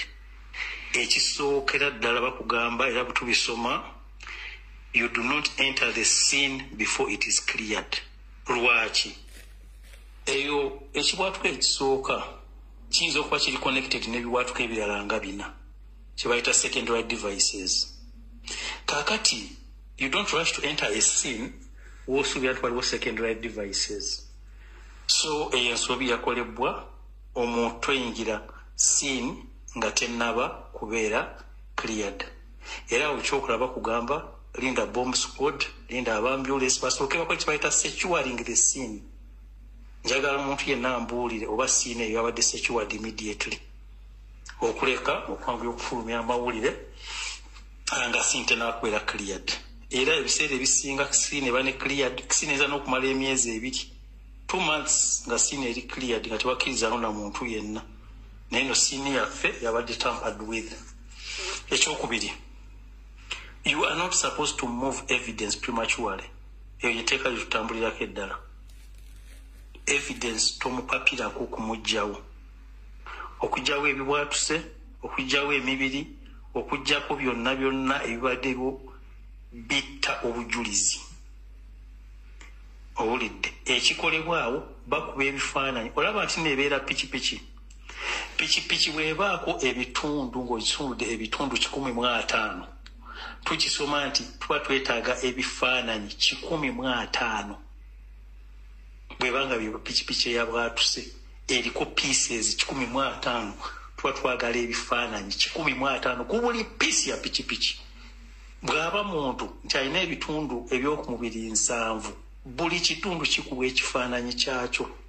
Olw'ensonga bwenza okulaba yadde bbomu nga yadde grenade. Oyinza okulaba yadde grenade nga pikipiki yayabise yokka nga yadde erina ekizibu kyayo nga pikipiki ng'oli yayogeredde ku ssimu piki n'ebaluka. We don't rush into conclusions. Lwaki okeera ogamba mbu yabadde bbomu? Because olina okukwata ebyo ebitundu byonna obyanalizing item by item, piece by piece. Pikipiki n'ogiva ku exhaust, n'ogenda ku mupiira, n'ogenda ku mpagi, buli kimu olina okkikwera ng'okikuba ekifaananyi. Tojjaawo muntu yenna, tojjaawo object n'egi mpaka nga buli kimu kikubiddwa ekifaananyi. Ne bagamba empagi oluwagi bwe tuwadde mu size bwe ziti, entebe yadde esangibwa ku size bweti, tanka yasangibwa ng'ebaluse ng'eri ku kilogundi millimeters bwe ziti. We clearly photograph and document everything before touching it. Nga tonaba na kikwatako ky'osooka okukola bifaananyi. Ekyo tekyakolebwa. Ekitundu ekyokusatu, tetukkiriza bantu contaminating a scene oba okugjawo obujulizi. Naye bw'okkiriza buli muntu kujja ku siini ow'amawulire n'ajjawo immediately, omuyise n'ajja oli n'ayingirawo, bakugamba maintain a strict access, limit entry to only essential personnel. Ow'amawulire talina kubeerawo. Ab'amawulire babeera mu perimita yaabwe, tebakkirizibwa yadde okusembera ku siini, wabeerawo parameta. Naye ffe kintu kibaddewo within 10 minutes ab'amawulire bajjuddewo, ab'ekyalo, abaaki. Kaakati ddala, if anyone can access the scene, someone can even come and plant evidence. Na planting awo n'ekitaabadde ku scene, na planting awo ekitaabaddewo. Oyaso okulanga muli amayita ka grenade ke basket wapini ya grenade nagisula ku scene. Owulidde. So scene ebadde ino kuba controlled. Naye scene tebadde controlled, kitekawo ebibuuzo bingi. Lwaki okkiriza buli omu okuyingirawo? Mu ideal situation bakola parliament ne bagamba 5 kilometers away from the scene ne batakkirizawo omuntu. Ne banoonya ennyumba zonna eziri awo, emmotoka ezabaddewo bwekimu. It can even take 6 months nga tebakkirizawo omuntu mu area eyo. 6 months nga tebakkirizawo omuntu. Nsebe endala yakolebwa. Talking to the media prematurely and the public. Publicly naming suspects or discussing evidence early can tip off culprits, witnesses, or compromise a fair trial. Owulidde. Bayambye okwogera mu mawulire ekintu kyakabaawo dakika tezinawera n'asatu mwera ne feesi y'omuntu eyakikoze. Kale bw'abanga ddala eyakikoze ne bamulaba accomplices bonna tebadduka ne bagenda e Kenya. Nanti munnaffe Lubega bamukutte wuli bamutadde ne mawulire mwena mudduke. Owulidde. Kakati procedure within 30 minutes mwena ekifaananyi mukifulumizza. Amawulire nagamanyi gwe bakutte ye wuno Facebook yonna emuliko yono gwe bakutte yono gwe bakutte. What is the idea there? Why do you talk to the Magagundi? Why should I tell last card? Maybe suspect mumufunye mumutimbiddewo ebifaananyi mubitimbiddewo. That was a very, very wrong move. Hold it. Another thing, why do they making assumptions? They are jumping to conclusions. Tona manya chiriwo, tona manya whatever. Nanti wadde batagatinga balamazi. Gwe oyogedde nanyagambi batagatinga balamuzi. Face yo mutumazo jiteka mawulire. Ba accomplices bonna badduse batolose. Bagenze. Alika tugamba nanti badde banoonya balamazi. How do you have that information to badde batagatinga balamuzi? Where information eyo ogijewa? Why do you have a premeditated gundi? A premeditated ideological and emotional pressure ekujjudde. They are targeting abalamazi. Who has told you? Who has given you that information? Number 6. Ensobi endala ekolebwa. Tefulina bomb squad. Why is the UPDF commenting on this? We have a whole squad. Squad ekola ku gundi ku ebigudde mu saayo. Abadde activating a bomb abachi ba bomb squad. Why is it that it's the UPDF commenting on this? It shouldn't be the UPDF. Hold it. So the Chendo was anti-protocol was avoided. The judgments are biased. But also, when you look at that video, you know, Saja Kulebede Pichi Yonga Atambula, Kwamula de clear. Atambula Masoga Pichi, Ajimanyi, Njiwawe Chigendo Kubera, Yatambo de Masogayo, Pichi name Gobeda, and he had Ajwane signals. Hold it. Signal Garingas, you and Katao, immediately Katao Kolawoti, Pichi name Vake Mabega.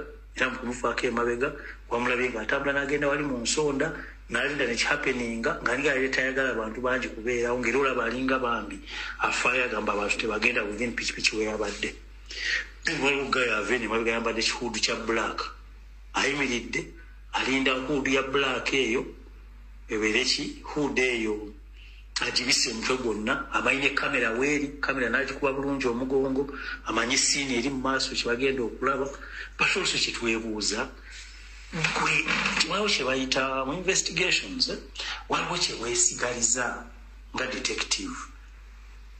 What was the rush and the pressure okureleasinga video eno?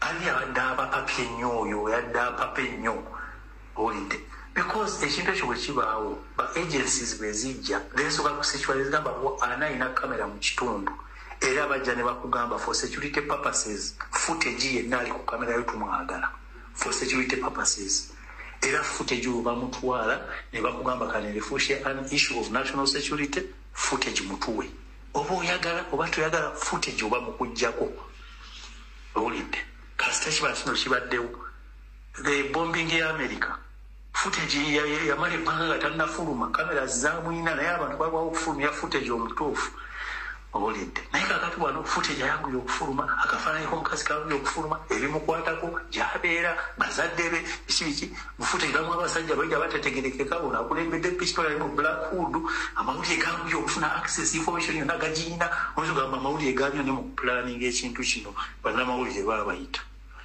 Those are my assumptions. They could be wrong, but I know they are right. So I need to see was there's something fishy going on. Either mass out bagala crowds oba tugenda mu kalulu akali scientific nga bakugamba nti ebyokwerinda by'eggwanga biri under threat. Kale n'abalala banayongereza okwo webale.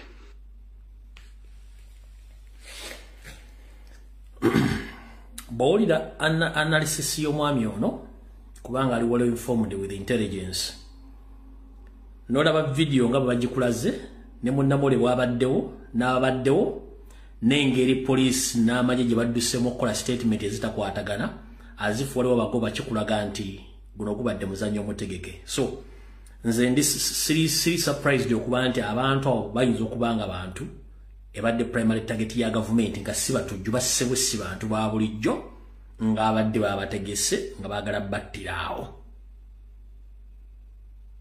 kubanga singe badde bom gye tuyita bom eyo taxi bali tesigalamu kintu kyonna na drive batasobola kuwonnawo n'abantu bonna badde mu radius ya meters makumi abiri awo bonna bate basobola kusurviving n'owa boda mbadde batasobola kusurviving ne bonna basurviving bulungi babatabudde bagenze nga primary target omaze ogijjawo.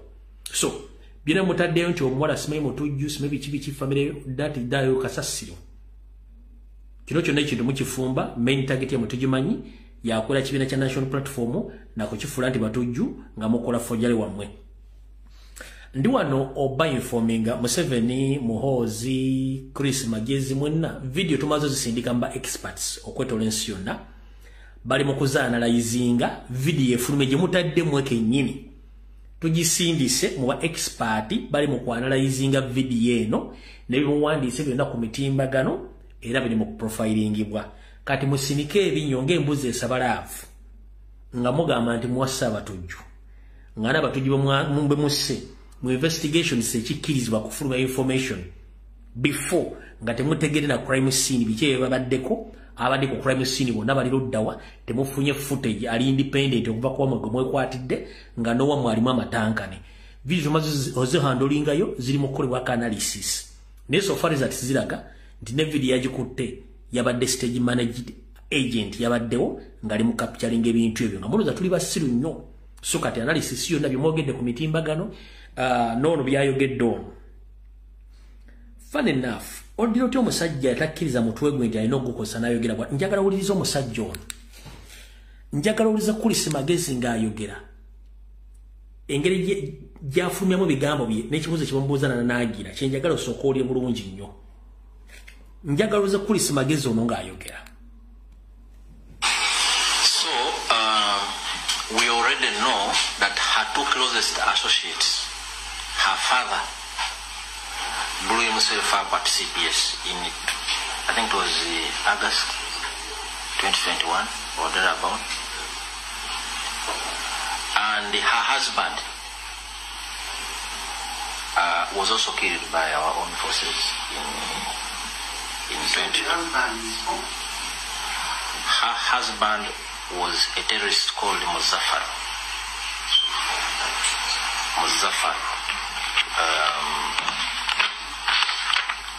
Muzaffaru, just a moment. Muzaffaru. I have one name, Muzaffaru. Her husband. Korisi musiru.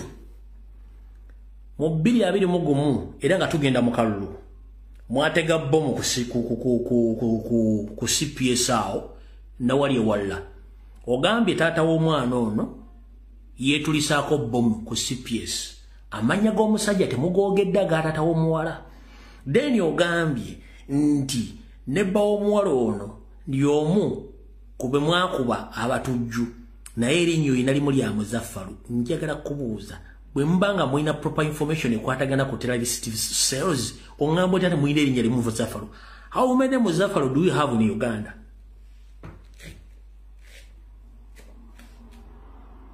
Kurisi Busiru, how many Muzaffarus do we have in Uganda? Tomusobola kukola criminal file ng'eriko omuntu alina erinnya limu Muzaffaru. Tekisoboka.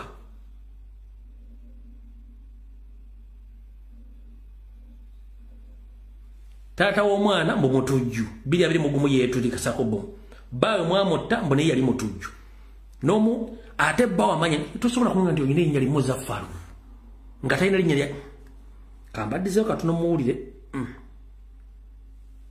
ono no Didigi yamulonda wulira bulungi nnyo. So we already know that her two closest associates, her father blew himself up at CPS. I think it was August 2021 or thereabout. And her husband was also killed by our own forces in 2020. Her husband was a terrorist called Muzaffar.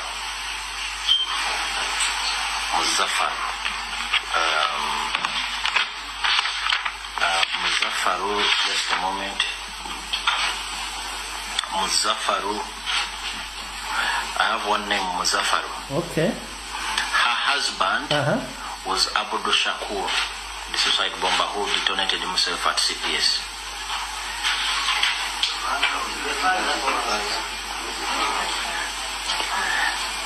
Yes, the father is Abdul Shakur. She was a daughter to Abdul Shakur, a suicide bomber. Mukulu Chris Magezi. Abdul Shakur.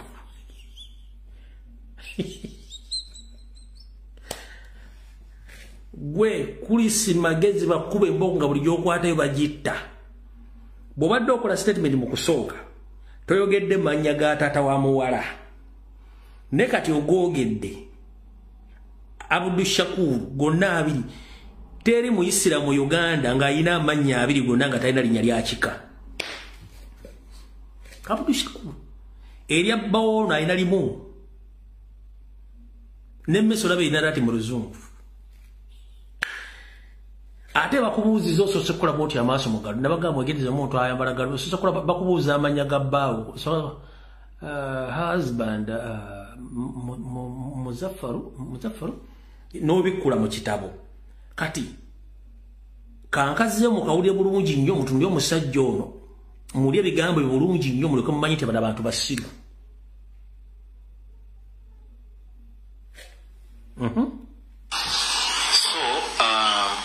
We already know that her two closest associates, her father blew himself up at CPS in, I think it was August 2021 or thereabout.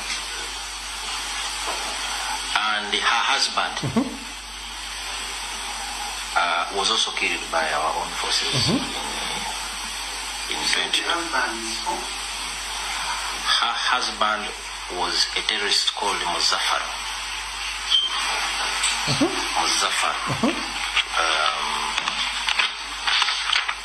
Muzaffaru, just a moment.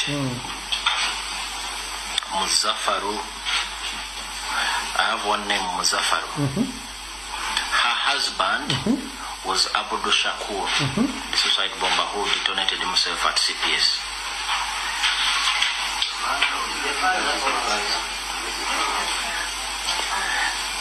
Yes, the father is Abdul Shakur. She was a daughter to Abdul Shakur, a suicide bomber who detonated himself at CPS.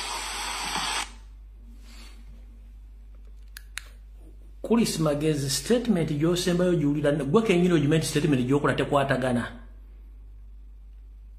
Wache bigambo bino tubyogera mu lulimi oluzaali. Abane bategeera bulungi nnyo kubanga o confusing amanya g'abantu bano n'enkwatagana yaabwe abantu babuzaabuza amanya g'abantu bano enkwatagana yaabwe ng'abantu naye ogibuzaabuza mu statement z'okola bw'obeera mu kooti gw'obeera musibe kansooke mbaddiremu omulundi ogusema muli omusajja ono mulyoke mutegere nti emboozi bafumba nfumbe.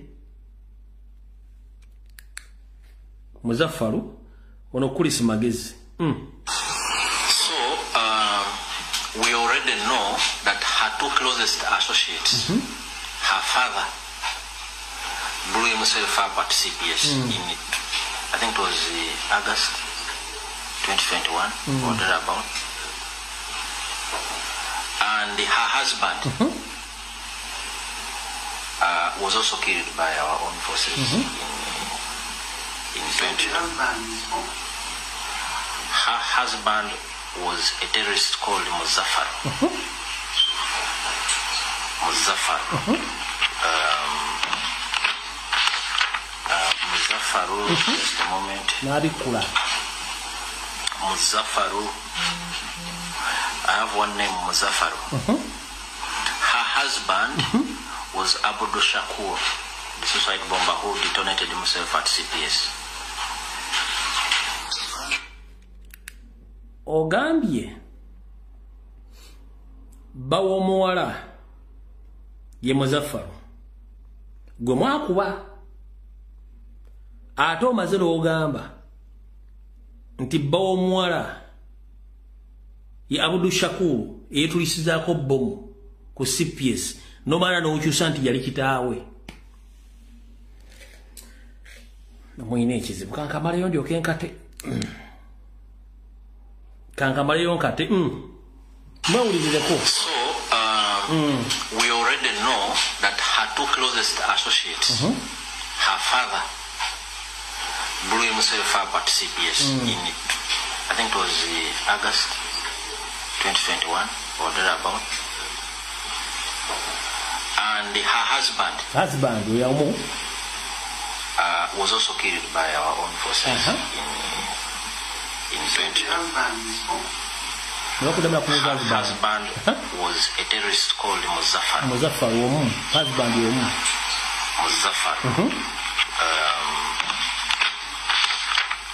Muzaffaru, just a moment. Muzaffaru. I have one name, Muzaffaru. Yes. Her husband was Abdul Shakur. Suicide bomber. So, husband ayina babiri. Ayina Muzaffaru ne Abdul Shakur. Video mba nkyagidda moyo mba sigimaze naawe. Muyonka nyente kyekizibu ne munyuramu n'obusa. Ogambye husband Faruku. Muzaffaru. Ate omayo nodamu husband w'omulala Abdul Shakur. Lwaki mba muyonkete tumala zinazaako busa ku maberezi gazo nga muziyoko omusajja omukulu atudde mu galo video n'okusiiwala busiriwazi. Suspect abeera ate ne ba husband babiri omulundi gumu ng'omu muyita kita omwe ne mwe. Two husbands, both terrorists, and they were neutralized.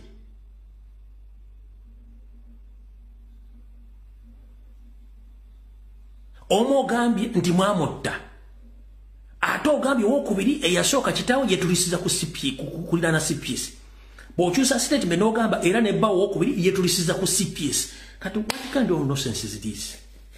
Mumutuyita basiru.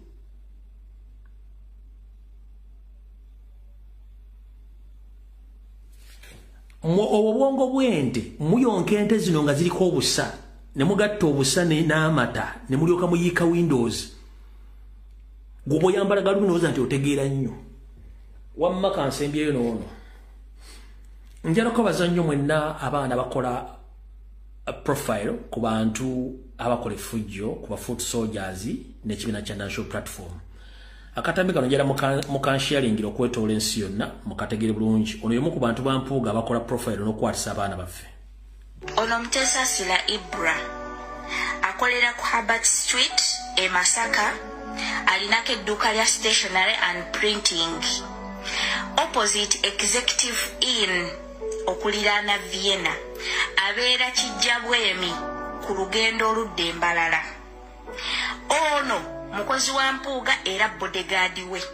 Era y'omu ku ba bodyguard bano abaali balumiriza ku musango gw'abakirewo Kivumbi ne Gaddafi. Ainako bodyguard munne gobali mu kusenda akalambire ku musango naye nga bakimanyi bulungi tewali yabakuba tewali yababba. Ono y'omu era kubali baagala okuba deputy spokesperson waffe lwakuba kwolwo basanga Katonga bamuyita Waiswa. Ntegeezeddwako mbu amanyi abantu abaatemaatema abantu e Masaka mu bijambiya ebyalimu omugenzi Ssegirinya be bamusibako era yali omu ku bo.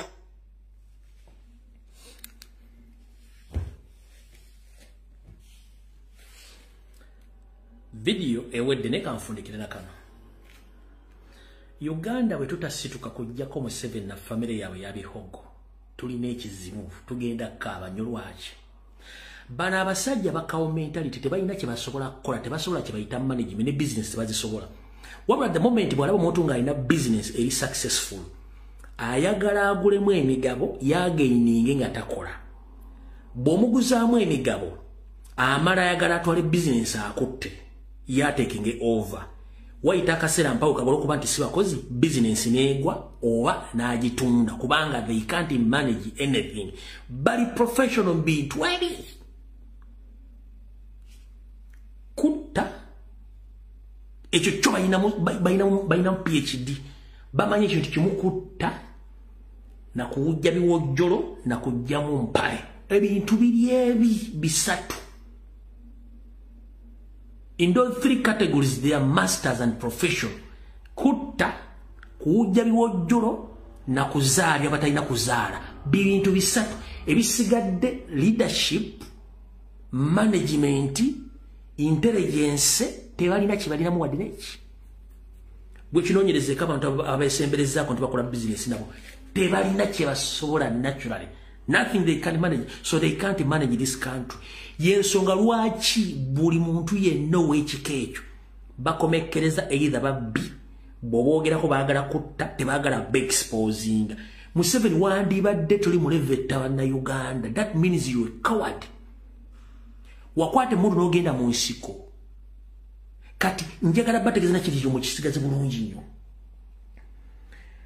Omuntu yenna okwata ekisi n'akutta aba akutya ye munafu. Omunafu ayagala nyatto w'amaanyi. Okitegedde bulungi nnyo bye bigambo byange bya leero. Video ewedde mukaba bakuume mbaagala nnyo.